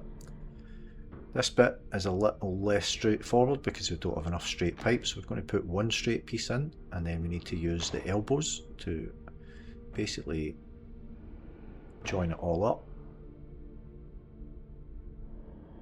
So we're using 4 of them, placing them and rotating them so that we can see the fuel coming out the other side again, guys, and that's all good. If we go back to our panel and we hit back, we can now see that the fuel and the engines are working good. It's just the batteries that we need to fix. So we turn around and go to the crane control unit, and we can see the camera pointing to the battery. If we use the little joystick to hover over the top of the battery and press the button so that it picks it up, then we move it over and drop it down just behind us there. So we need to press the button to do that. Then go and have a look at the battery, guys, and we can see the part that's faulty is showing red with the status red. Lift that up, spin it round and open up this little compartment. We can now fit that part that we picked up earlier. It's made it green, so it's good to go. Fit it back into the battery. Then we're going to go back to the crane control unit and pick that back up again. So just press the button. Use the joystick to move it back into position again, obviously, and then just drop it into the slot.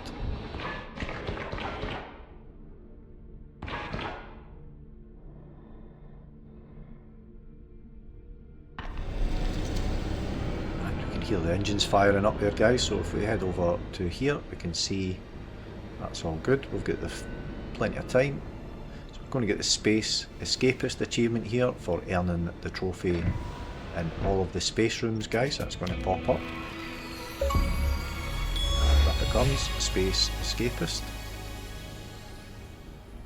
So now that we've managed to exit, guys, and we have our trophy, we're going to grab all of the tokens too by hitting B to stay in the room.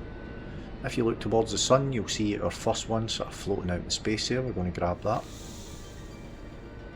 If we turn to our right and we just head right over here, in between these pipes here, we can see number 2. Grab that. Look down to our right, down on the floor where these red pipes are, guys. If we crouch down, you'll be able to see just underneath there, we have number 3.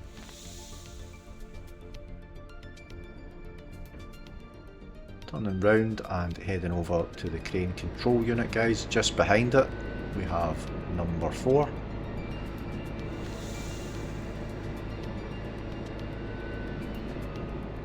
And in this corner here, just to the right of the exit, kind of hard to see because it's dark, but right down in that corner we have number 5, guys. Stand up, and if we look up to the sign there where it says Stargazer 28, up in the middle of the 8 there we have token number 6. If you zoom in, you can see it a bit better again.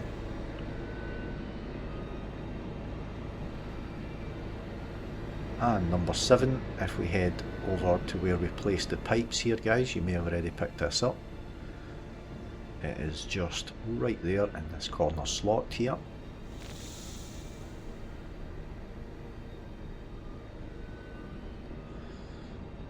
And our final one, guys, is actually attached to the boom of the crane, so you can see it there but we can't quite reach it, so we need to take control of the crane again and move it over towards us, just above us here where we dropped the battery down earlier.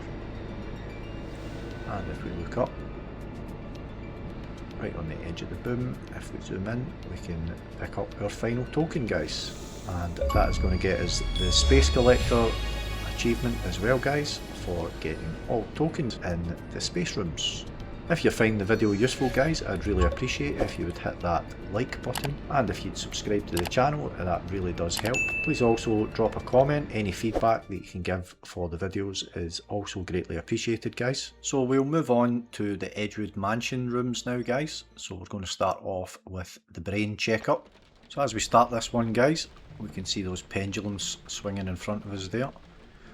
Have a look round the room, and on the sofa there's a newspaper. We're going to pick that up, open it up, and we can see there's a little clue there about the pendulum lock. So we head back over to the pendulums themselves, and we're actually looking at the position of the hands in each watch face and where it is set for each of the pendulums, guys, and we need to change each one of them to the same position that the watch face is showing. So the top one, we're just going to stop that right in the middle.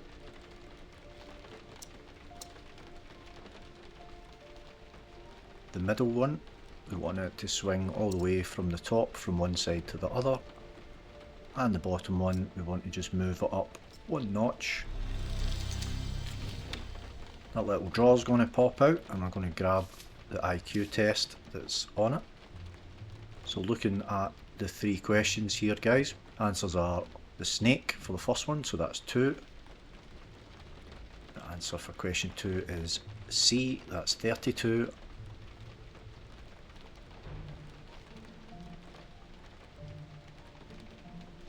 And the answer for question 3 is number 3. So our code is 2323. So we move over to this lock on the right hand side of the desk here. And we're going to enter that code in. So 2, 3, 2, 3.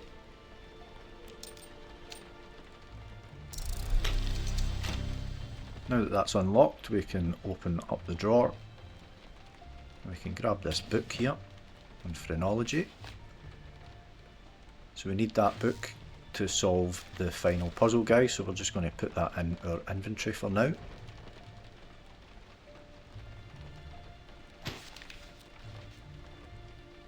We're then going to gather in the 4 red books, guys, so if we open up this cabinet, the right hand side here, we're going to get the first red book that's in there, and we'll get the second red book that's lying on the desk.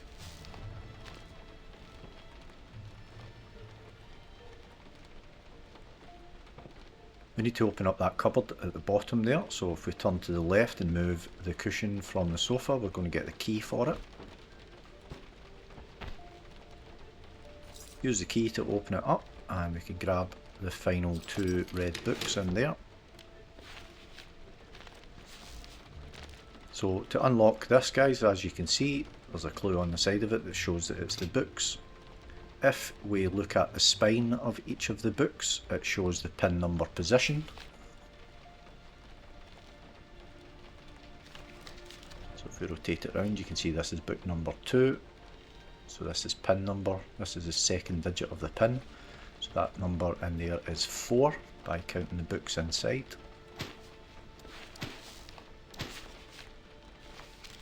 Spin this one round, we can see on the spine that's 3, so this is pin position 3, and that is the number 7, as there's 7 books inside. Go to the next book, spin that round, and that's spine number 1, so position number 1 in the pin is 4, as there are 4 books inside. And our final book is spine number 4, so this is pin position 4, and that is also number 7. So our final code is 4477, guys.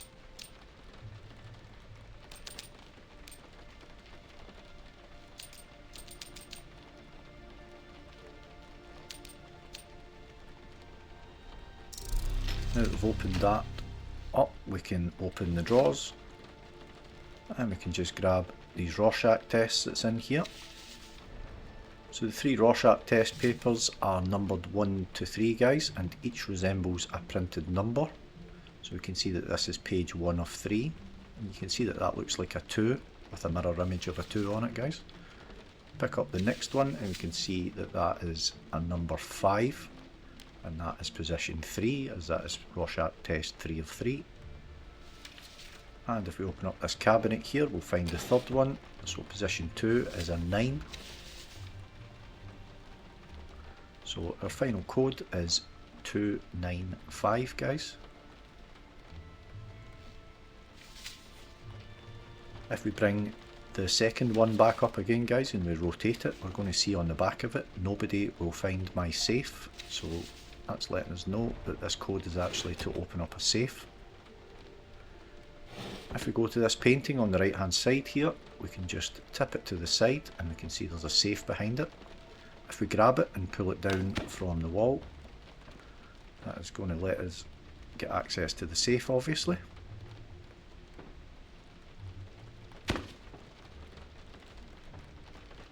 And we just need to interact with this little panel here and put in that code, 295.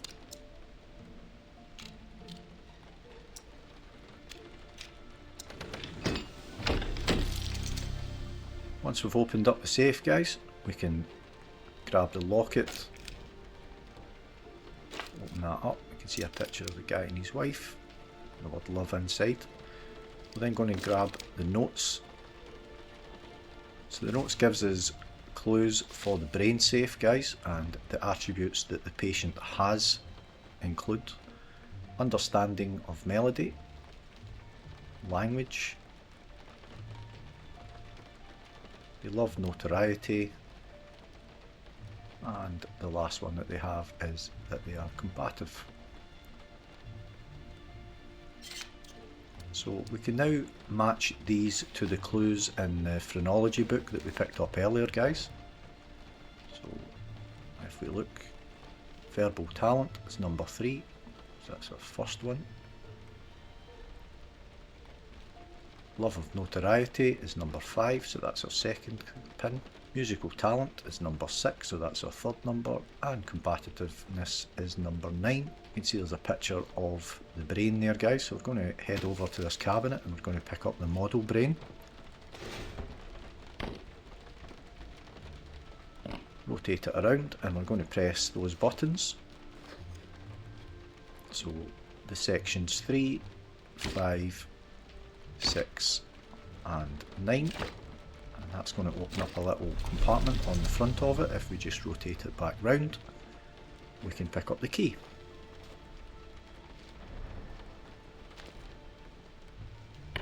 So that's our key to exit the door, guys.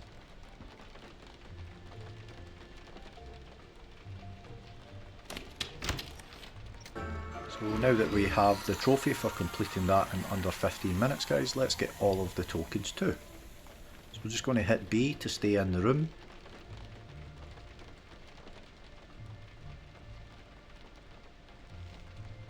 And our first token, if we head over to the safe, guys, we will see it sitting on the bottom here, left hand side. That's our first token.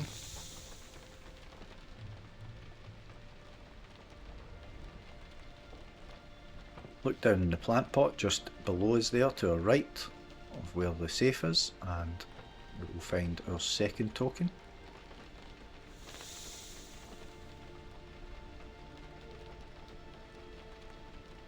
Turn around,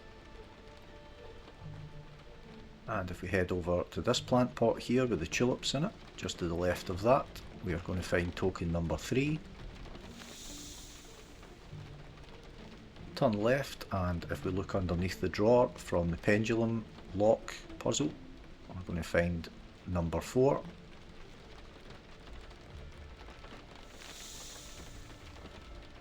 Look to the left, and just up at the top of the door frame there, we have number 5.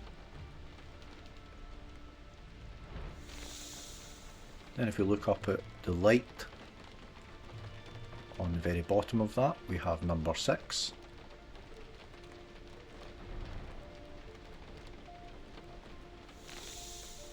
Head over to the writing desk, and if we take the key, guys, and open up this cupboard on the right hand side of the desk using the key, we're going to find a top hat in there. If we pick that up and flip it round, we're going to find token number 7.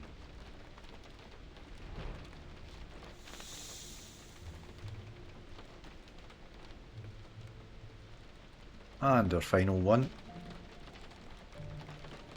If we head up into this cupboard here, we're going to find an ink bottle.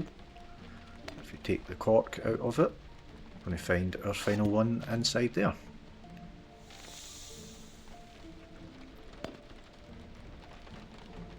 So now that we have the trophy and all of the tokens, guys, we can just head out of this room and move on to the next one.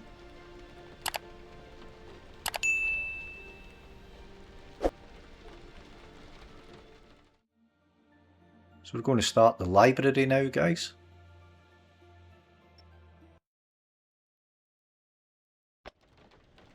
So first of all, we're going to head over to the right and we're going to pick up this green book with the key on it, guys. Open it up and we're going to find a key inside of it. Grab the key. You can just put the book back down, we don't need that anymore. Turn round to the opposite side and there's another bookshelf. We're going to grab the green book that's in there and it's got a lock on it. I'm going to use that key that we just picked up to unlock it. Open up the book and we can see inside there that the book of poems gives us a clue for a lock here, and it's got D-R-E-A-M in red writing, obviously spells out dream. So once again we can just dump that lock, don't need that. So next up we need to open this cupboard here, so we need to find the key for it, guys. If we move over to this little cupboard down below here, we can see there's a key hanging on a string if we start moving some of the books out of the way.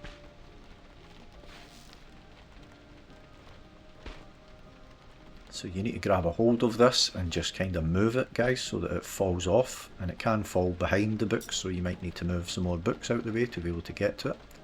Grab the key and we'll head over and unlock this cupboard now. And there's a little box with another combination lock on it, and it's got letters on it instead of numbers this time. So as we've already found, this is where we're going to use that code that we found earlier for Dream. So we're going to enter DREAM as our code here.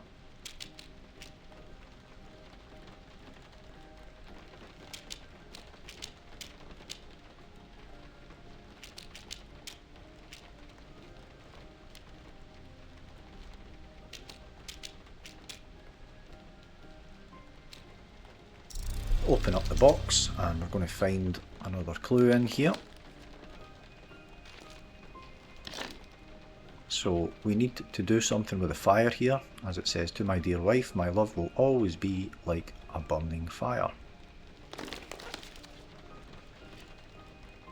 So we head over to this cabinet now, guys, and we can see the clue is something to do with the butterflies here, so we need to solve the butterfly puzzle. So first off, we're going to remove the number 7. And what needs to happen here, guys, to solve this clue is we need the wings of the butterflies to match the wings of the one on either side of it. So they're numbered, and that gives us the code for the lock. So we're going to grab that one to the left of the puzzle itself, and then the one that's over in the opposite corner. And we're just going to put them all up so that we can see them.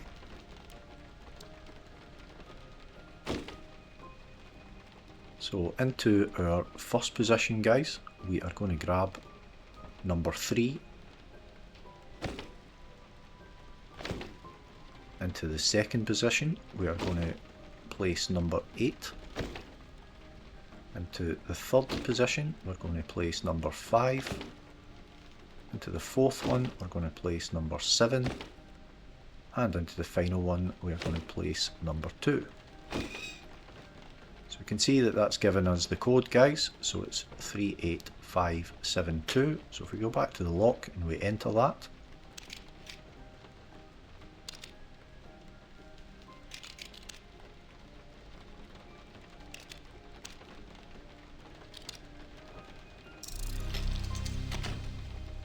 once that's unlocked, we're going to open up both the doors. I'm going to pick up the 3 pieces of the old vinyl record and put them together and place them onto the gramophone. We need to move the book on the left hand side to get one of those. Open up the drawer up the top there on the right hand side, and that is our final piece. So if we put that together now, join all 3 of them together.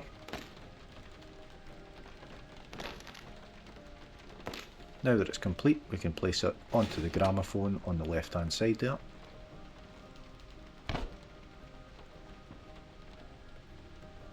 So looking at the lock here, guys, we can see that there's another code that we need to find, and it's something to do with birds this time, so there's a bird puzzle.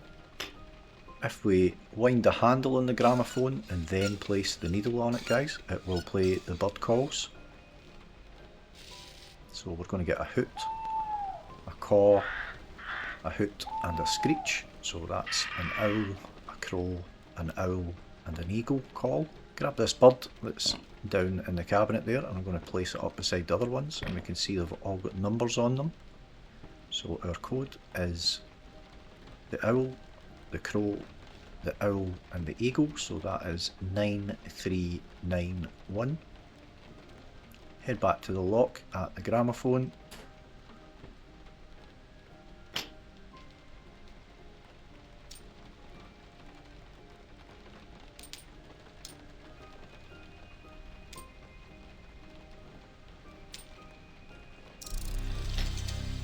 Open up that little drawer that's now unlocked, and we're going to grab the box of matches that's in there.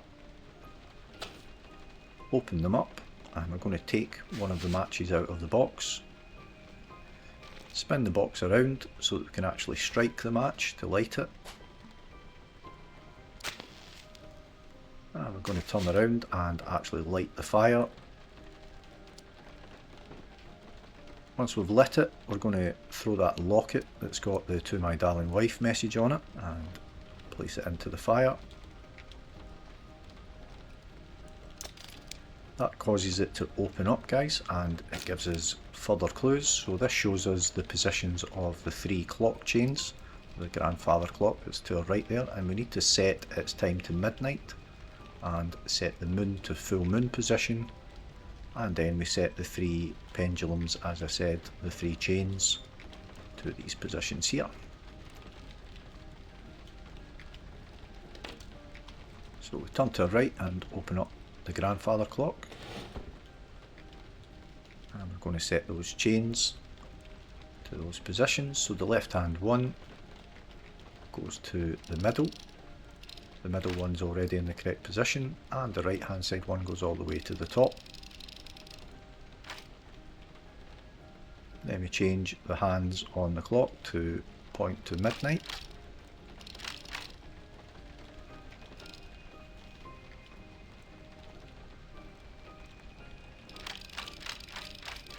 And finally we set the moon to the full moon position. So that opens up our door and allows us to escape, guys. So now that we have the trophy for completing it in under 15 minutes, let's get all of the tokens too, and we're going to press B just to stay in the room, guys. Our first token is lying on the floor just by the exit there. So we'll grab that. Turn to our left, and the painting up on the wall there, we're going to pick up number 2.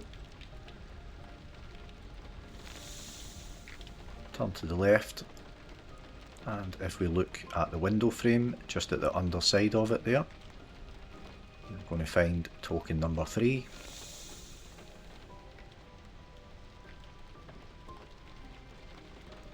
We're going to grab the box again, guys, that the code was Dream, and we're going to spin that around and find our 4th token on the reverse side of it. Then we'll turn around and we're going to grab these books from the bookshelf, these 3 red books up the top shelf here. And we can see our 5th token hiding up there. I'm going to grab that.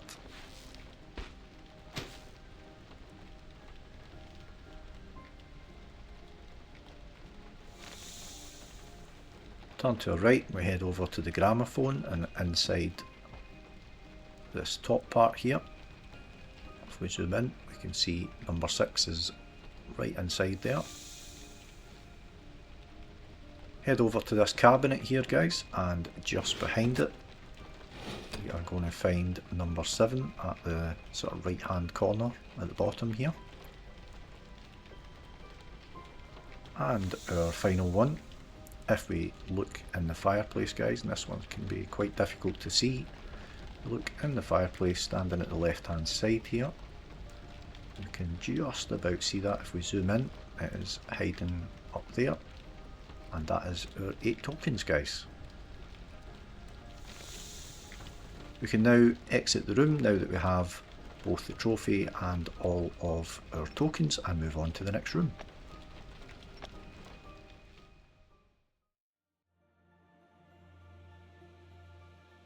So our next room is the attic, guys.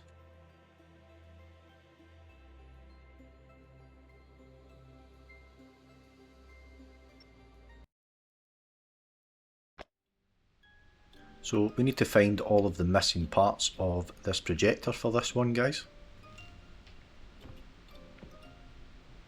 So if we head over to the desk and we pick up the envelope on the desk, open it up so we can see the contents, and we see that there's a letter in here.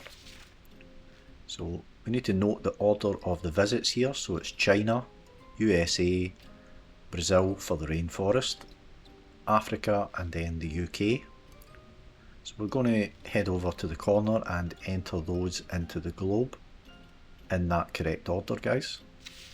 So we can just place that back down. Head over to the globe here, and we need to kind of spin it around and find China first. Press the button, and then we're going to go to the USA. So moving across the Pacific Ocean to the right there, I can see the USA. press the button, and then we're going to move down the way. Found this quite difficult to manoeuvre this thing. Move down the way till we get Brazil, and we're going to press that.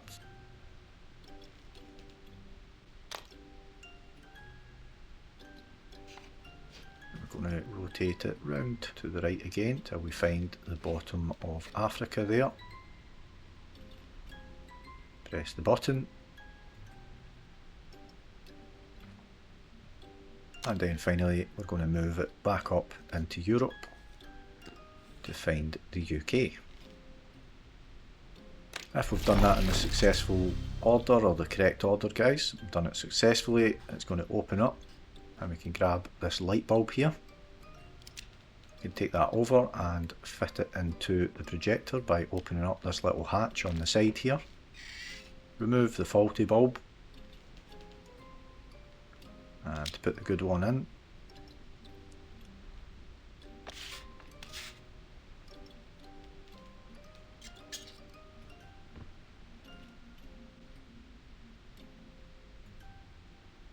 Next we're going to head over and pick up the mirror here guys, and if you spin it around we can find a key taped to the back of it. We'll grab that key.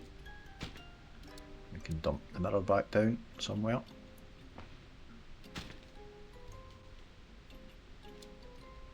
So we're going to use that key on this lock on this desk with the clock and typewriter on it. Once we've unlocked it, we'll open up the drawer and we can grab the film reel and fit that to the projector as well guys. Doesn't really matter which position you put it.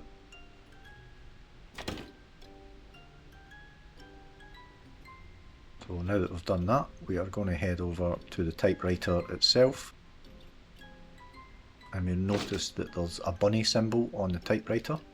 We're going to find the box with the bunny on it in the cabinet drawer opposite. So just head across there. I'm going to open up that right hand side drawer and find that little box with the bunny on top. So we can see that there's a code on the top of it there. It's got 5937.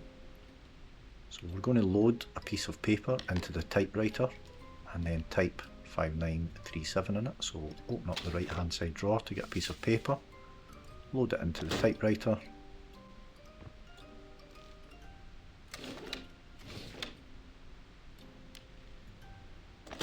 and then if we type in the numbers 5937, that is going to print out a different code onto the paper. And that is our code for the trinket box with the bunny on it. So it's 2481 that's given us guys on the piece of paper. So if we now bring up the box with the bunny on it, and note that the dials are numbered 1 to 4 guys, so that's the position that we start in is number 1, so we put that to 2. And position number 2, we are putting that to 4.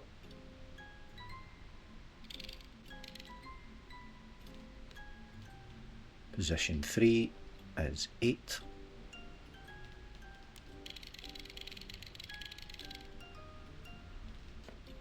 And finally, position 4 is 1.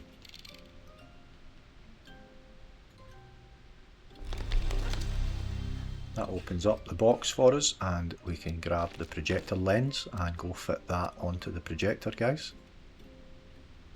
We can just set the box down on the table, we don't need that for now.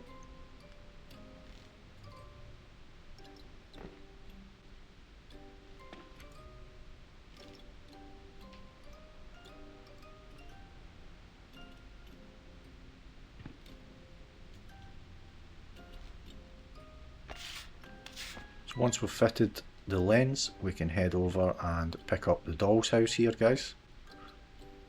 And we notice that some of the windows are lit up. If we look at this lock here, we can see that the code for this lock is found by counting the number of lit windows on each floor of the doll's house. So grab the doll's house again, and we're just going to spin it round and count the lit windows. So there are 2 up the very top.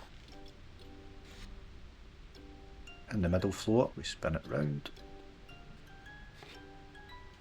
We can see there are 7. And finally, on the ground floor at the bottom, spin it round again, we can see there are 5. So our code is 275, guys. So we can just set the doll's house down on the table there, and we'll use that code to open up this lock. So 275 opens the lock for us, and we get access to the drawer now, and that gives us the second film reel that we can now go and fit to the projector.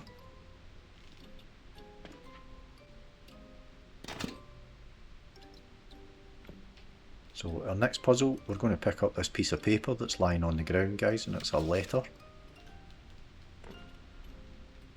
So if we read that, the clues tell us what order the jack-in-the-boxes go by the number of turns needed to make them pop up.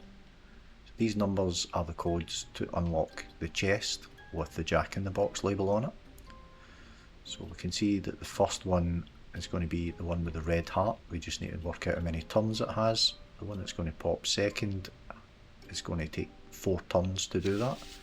And finally the third one, we don't know what colour it is or how many turns it takes. We head over to this chest here, guys. We can see that that's a lock that we're trying to figure out the code for. Just behind the doll's house there, we've got this yellow jack-in-the-box, and inside this box of toys there's a red one with a love heart on it, and over in the corner there's a purple one with a star on it. So if we put them down, we can place the red one in the purple one with the star, and then the sort of yellow coloured one with the flower. We grab the red one and we just turn the handle, guys, to work out how many times it's going to take, how many rotations it takes for it to pop. So we just count them. So we can see that that one was 2 full turns. So that's our first part of the code solved. Pick up the purple one with the star on it. And if we turn this one, we'll figure out how many it takes for it to pop.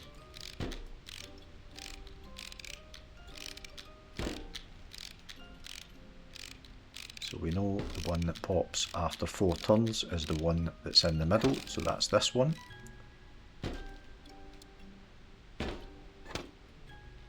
Finally, grab this last one and we're going to rotate that until it pops, and again just count how many rotations it takes to get our final digit of the code.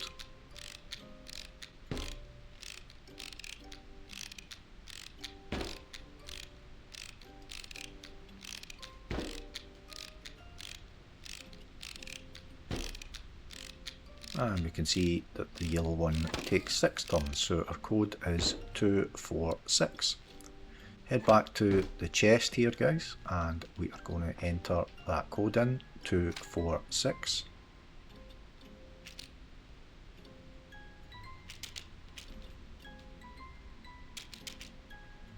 That's unlocked that for us, so we just open it up. And we're going to take the rocking horse. This is one of the 4 items that we need to find and place against the correct name in the section above the projector here. Turn around, and from the clues so far, guys, we already know that Daniel and Lizzie are the children. We need to match which item is theirs. So the photo shows Daniel on a horse, the dad as a pilot, and Lizzie is dressed like a doll, and the mum has a dog. So if we find all of the items, we know that Daniel is the horse, of course, so we're going to place the rocking horse in there. Go to the box here and we can see there's an aeroplane, so we're going to place that for the dad, that's Edward. Over at the left hand side there we can see the dog, so we're going to place that for the mum, who is Victoria eventually, and then we're going to grab the little girl that's in the box there, that's Lizzie.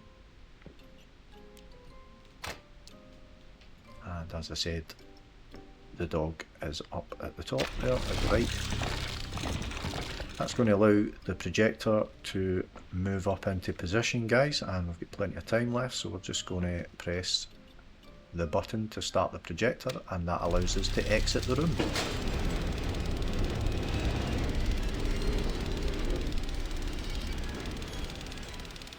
So now that we have the trophy for completing in under 15 minutes, guys, let's get all of the tokens too, and we're going to hit B just to stay in the room to get them. So if we turn around and we look up on the beams of the roof, guys, we can see our first token up there.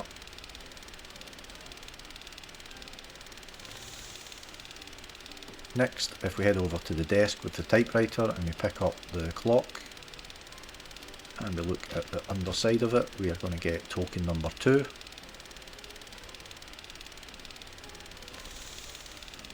Then if we turn round and head over to the other desk and we'll grab the Russian dolls out of the cabinet at the right hand side, guys, and we just keep opening them up. And then you look inside, we are going to find token number 3.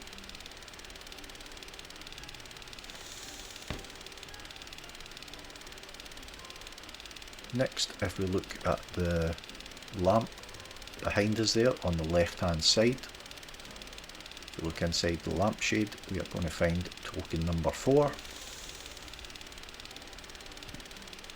Head back across the room, and if we pick up the purple jack in the box with the star on it, and we're going to rotate that so that we can see down inside it when it activates, guys, because we're going to find our 5th token in there and we need to grab it kind of quickly.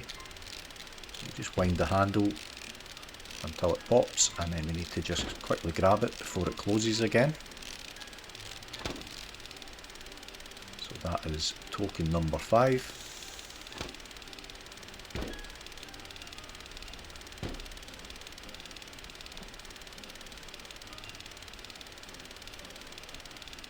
Head back over to the desk where we left the bunny puzzle, guys, or if you may have it in your inventory, it might be in your inventory rather than sitting down here.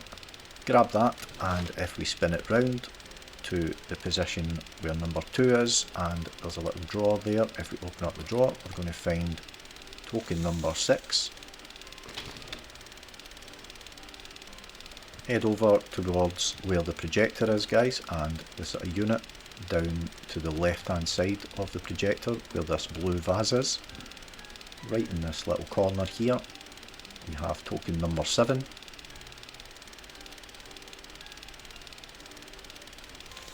And our final one, if we head over to the doll's house, guys, and we pick that up, if you spin it round, you're going to see in the bottom right hand corner of one of the windows is token number 8. So now that we have them all, guys, we are going to grab the writer's achievement here for filling a piece of paper with text on the typewriter just before we leave this room. So head over to the drawer at the right, and we're going to grab a piece of paper and load it into the typewriter.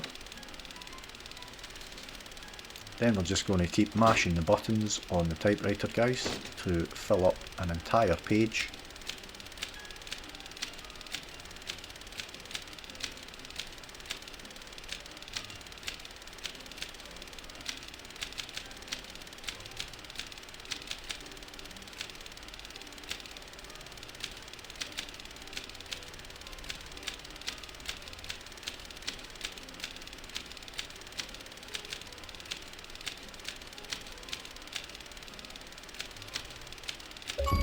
Once we've filled the page, up pops our achievement, writer.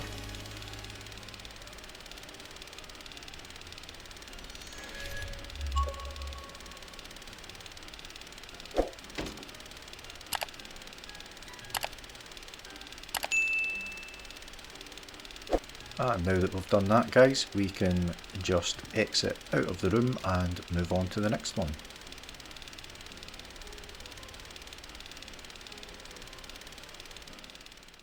So our next room is the Lost Spirits room, guys.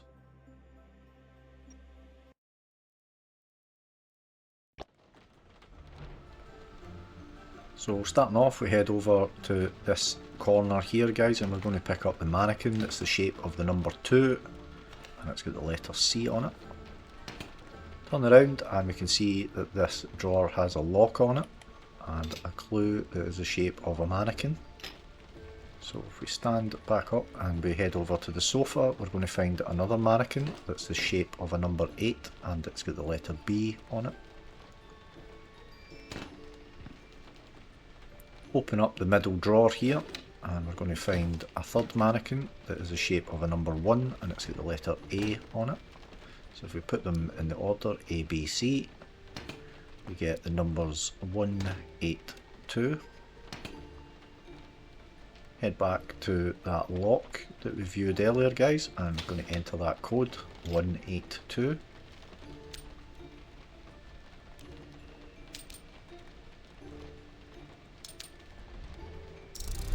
Open up the drawer and we're going to find some planets in there. So we've got Jupiter and Mars. We need to pick up the 4 planets in total, guys, so there are 3 in the drawers. There's another one in the top drawer there. And over at the left hand side we have the Earth sitting on this little unit here. So we need to access this panel here and enter each of the planets into the correct slot.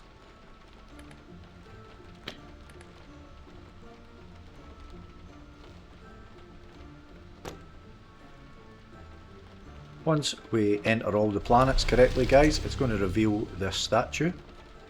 And we need to press the correct button on each hand of the statue by looking at the palm diagrams and this panel down here. So you can see the statues there and each hand has got a planet at it.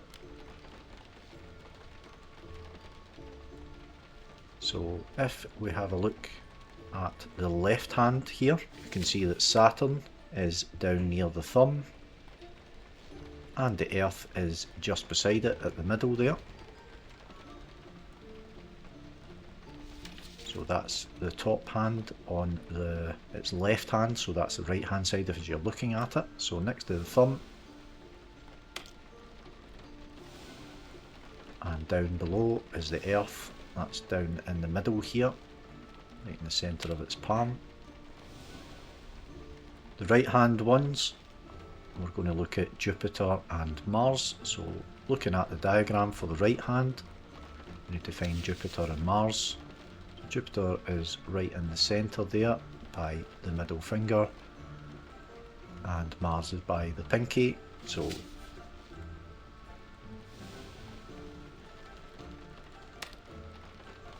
and the other hand at the bottom is by the pinky.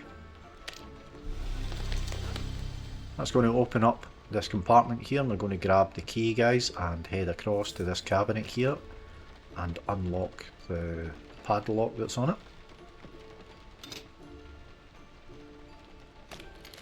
Open it up and we're going to take this piece of the Ouija board and fit it to the board in the centre of the room in the correct place, guys.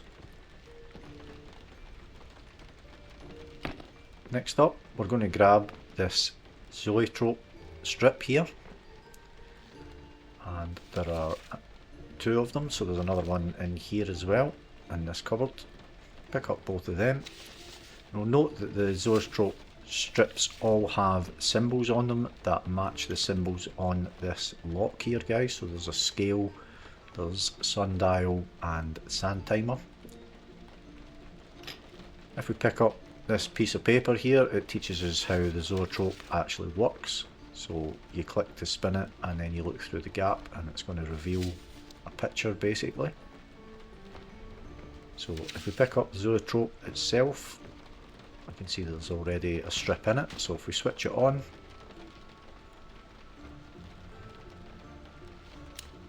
and we look through the gap, we can see that it forms the number 8. And if we take that out and we look at it, it is actually the scale, so the scales is number 8. I'm going to fit the sundial zoetrope paper to the mechanism itself, and if we look at that we can see it's the number 6 for the sundial. And finally we're going to fit the sand timer into the device and then have a look, and we can see that that's number 3, so our code is 863 for that lock, guys.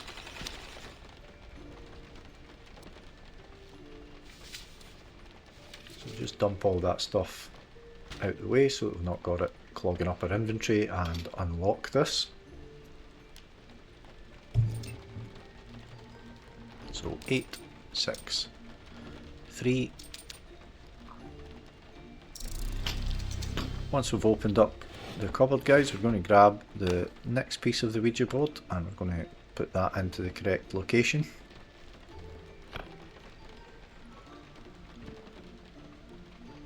Then we can see this lock here. We can see that it has a picture of playing cards on it, so we're going to solve this one now. Head across to the opposite side of the room to that cabinet we just opened, and down the bottom there is a pack of tarot cards, so we're going to grab them. And we're going to grab the sheet that has all the clues, and we're going to work that out when we get back to the lock over here.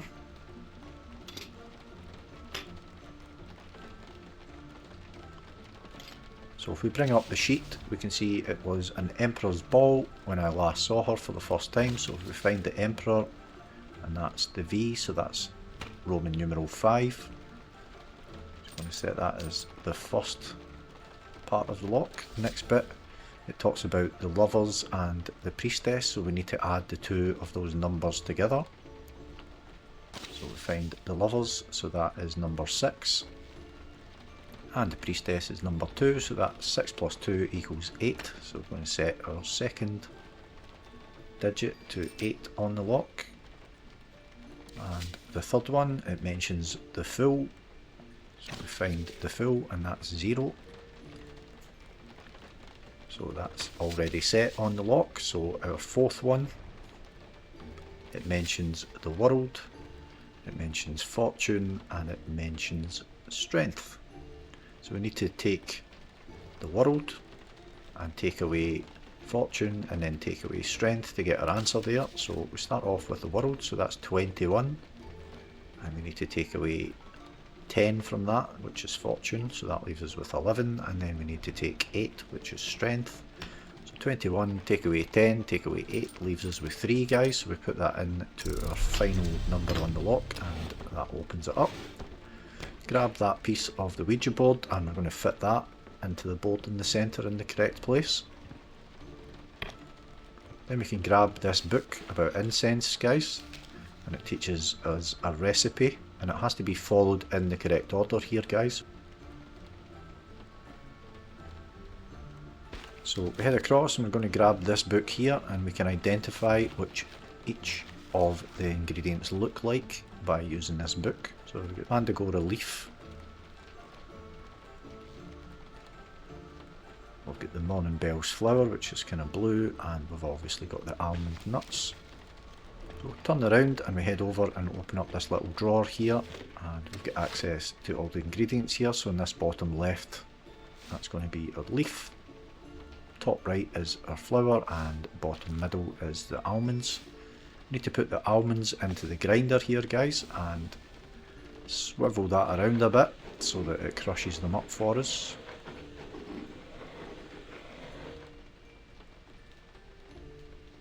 Then grab them.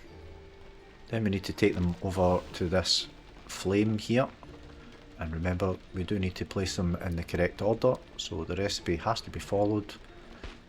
And if we bring up the book again, just as a reminder, it's the blue flowers first. Put that in, and then we need to put the leaf in, and then finally the crushed almonds. If we look at the globe at the top there, we can see the number 249 appears.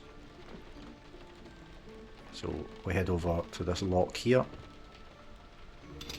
and we're going to enter 249 into the lock.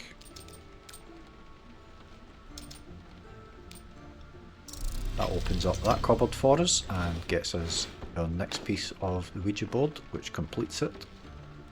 Put that into place, and we can see the picture has dropped down here. So the candles go out and then relight one by one here, guys, to spell out a word. So it's VOID.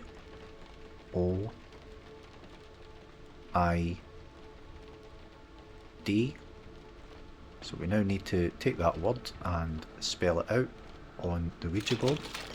So we'll move the glass around V to O to I and finally to D.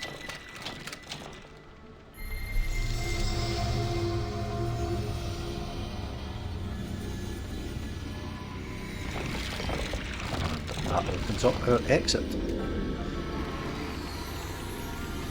Now that we have the trophy, guys, for completing it in under 15 minutes, let's get all of our tokens too. So we'll just hit B to stay in the room.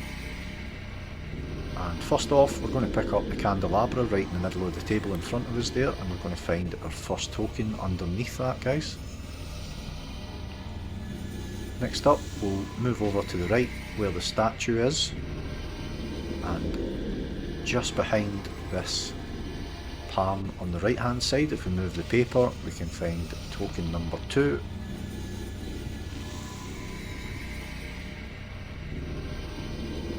Head back over to where the grinder is, guys, and the lantern that's hanging above it. If we crouch down, we can see underneath is token number 3. Then we look at the bit where it spelled out the word for us, where the picture used to be. On the left hand side of the picture frame is token number 4. Then we look at the sofa, guys, and on the left hand side of it, just tucked down in the cushion here, we have token number 5.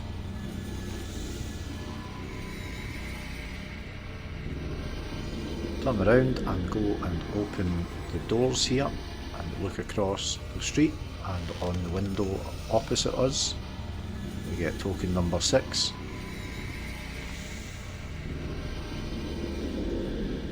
Crouch down and the floating table in the middle of the room has token number 7 underneath it, and you need to kind of wait until it rises up a little bit so you can grab that. And our final one, if we just head over here where this when we're facing the timer there, we can see up on the chandelier, if we zoom in, guys, we can see our final one resting on top of that, and that is token number 8. So now that we have them, we can just exit the room, guys, and move on to the next one, which is our final room, the underground lab.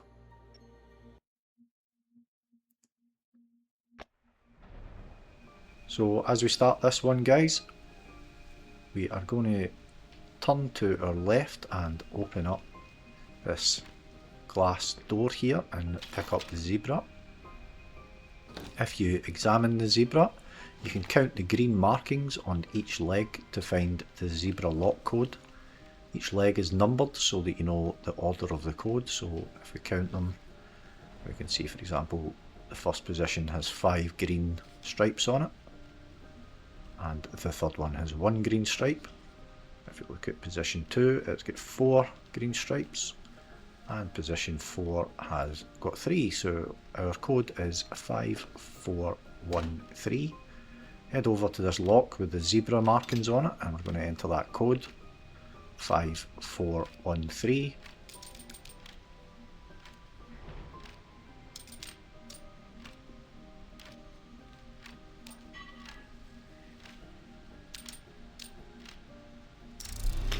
Open up that cupboard, and we're going to pick up the little box that's in there, and the piece of paper, and also the picture of the eagle. Then we've got another piece of paper just lying up against the wall to the left of that. We're going to pick that up as well, and also a picture of a frog just lying underneath the clock there. I'm going to grab that. So for this puzzle here, we need to match the pattern on the clock to the colour of the butterflies at each pot pattern, guys. So you can see there's like stripes and double stripes and whatnot. So you can see that planter's got two thick stripes. This has got a thick stripe with a thin stripe above it. And these pots here have got like, this one's got two dashed lines, this has got a thick line with a dashed line. So we need to look at the type of butterfly that's in each and then basically adjust the arms of this puzzle here to point to the correct position. So I have put up on screen, up on the right hand side, the correct positions that they need to be in. If you want to just follow that.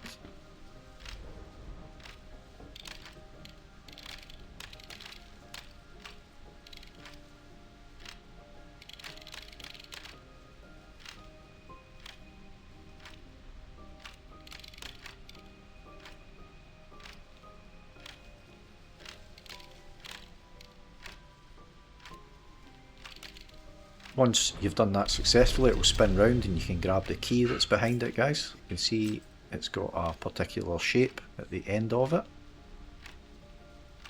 Turn around and you can see that there are 5 locks here. You need to match that up with whatever lock it fits. So it's the second from the bottom one. We now need to find the other 4 keys basically. So we'll head over to this corner here where the planter is and we're going to pick up the green book that says the origin of species on it. We're going to place the pictures that we're picking up in the order into the species puzzle slots. So it's basically flowers, fly, frog, snake, eagle as the book showed us. So far we have the eagle, so we'll put that over at the far right hand side.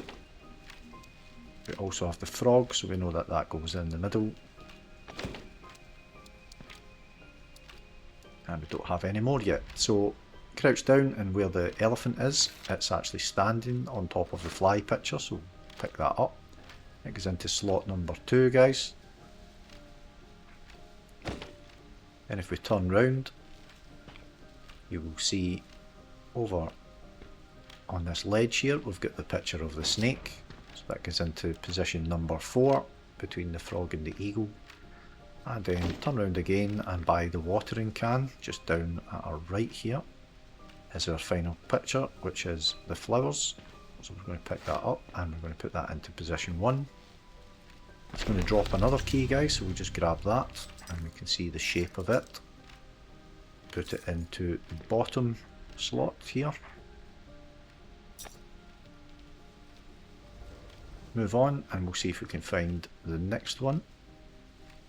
So we're looking at the sort of hoof prints that are up on the wall here, guys, and we're going to count the number of footprints for each animal and enter it against the correct one. So we can see obviously the different shapes for the different animals.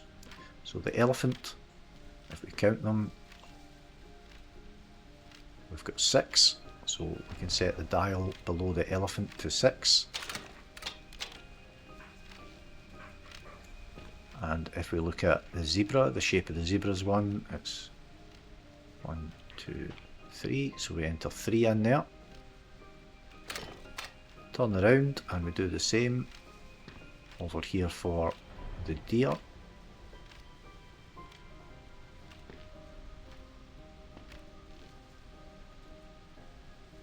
So it has 4, so we enter 4. And finally the lion. So you need to actually move the watering can to get the last one here, guys. So you count all of them. Just move that and get the last one. So enter 6 for the lion, guys. So that means we've got the correct code here. We can switch the power on and that's going to give us our 3rd key. And that goes into the middle keyhole.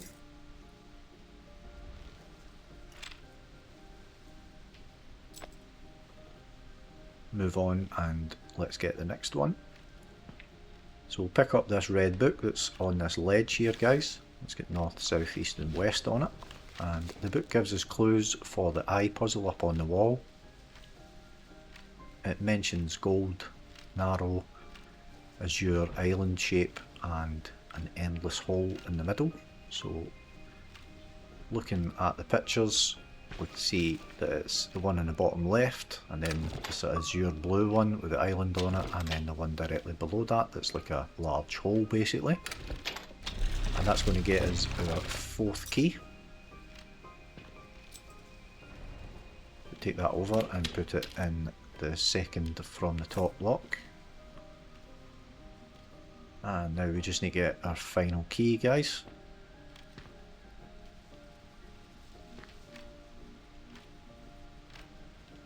So if we equip the piece of paper here, guys, and we join the other piece together with it, there is a 3rd part. And if we turn to our left and look down on the ground, just where the tree is, we will find our 3rd and final part of that diagram.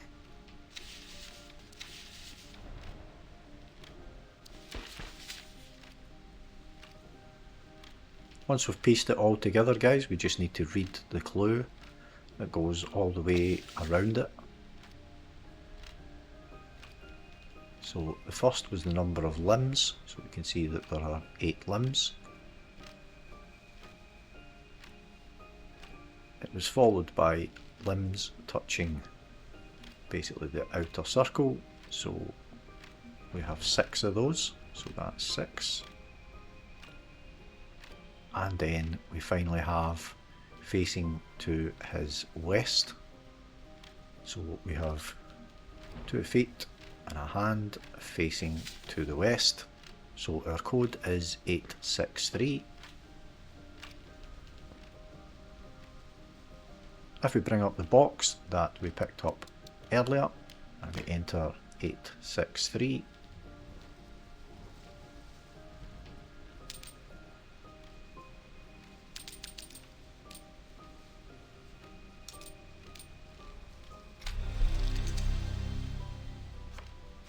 then we can take the key out of the box, guys, and we're going to enter that into the lock, and that is going to get us the Victorian Escapist achievement for getting a trophy in every Victorian room.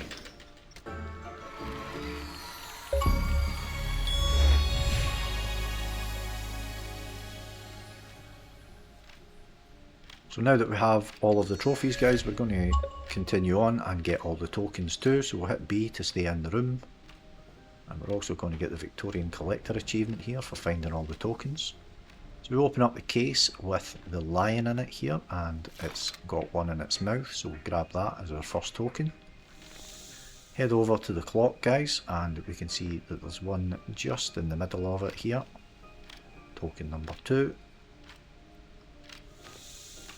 Turn round, and on the ground we can see some leaves. This leaf over at the far left hand side, there has a token under it. You can just see it sort of peeking out. So we grab that. Then we head over to where the deer is, guys, and we're going to spin the dial round until we get to number 8, and that is our 4th token attached to that.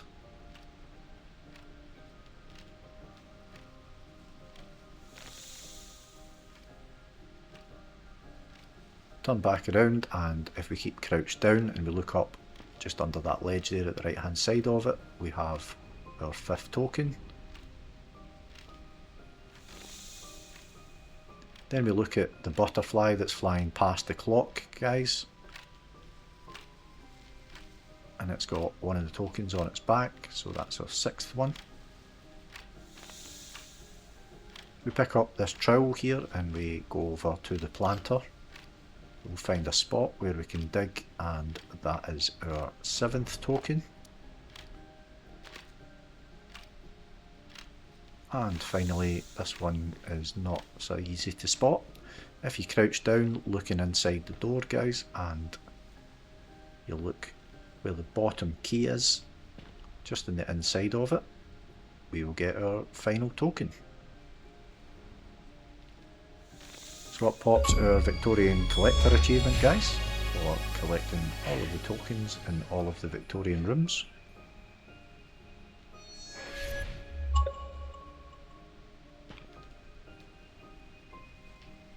We'll now get the Jack Beanstalk achievement, guys, for looking where the beanstalk ends, and to get that all you really need to do is look up through the hole that the tree is growing through, and then just zoom in by pressing down on our right stick, and up pops our achievement there. Once we have that, we can exit out of the room, and we just need to get one final achievement here for escaping together, it's called, and you need to do that with a friend. We can host a room and get a friend to join. When you successfully exit the room, you will both get the achievement. So I done the library on Edgewood Mansion here, guys, and you can escape immediately by exiting, since we already know how to solve the puzzle. So you just head straight over to the clock here, and we set the clock to 12 midnight. Move the moon to full moon, and we're going to set the 3 clock chains as follows. Left one to the middle, leave the middle one at the bottom, and the right hand side one goes to the top. That pops our final achievement. Escape together, guys. I hope you found the video useful and enjoyed the game, guys. Please remember to subscribe to the channel and hit that like button. All the support that I can get for the channel is greatly appreciated, guys, and do drop a comment and let us know what you think of the videos too, please. That's it for now. I'll hopefully see you in the next one.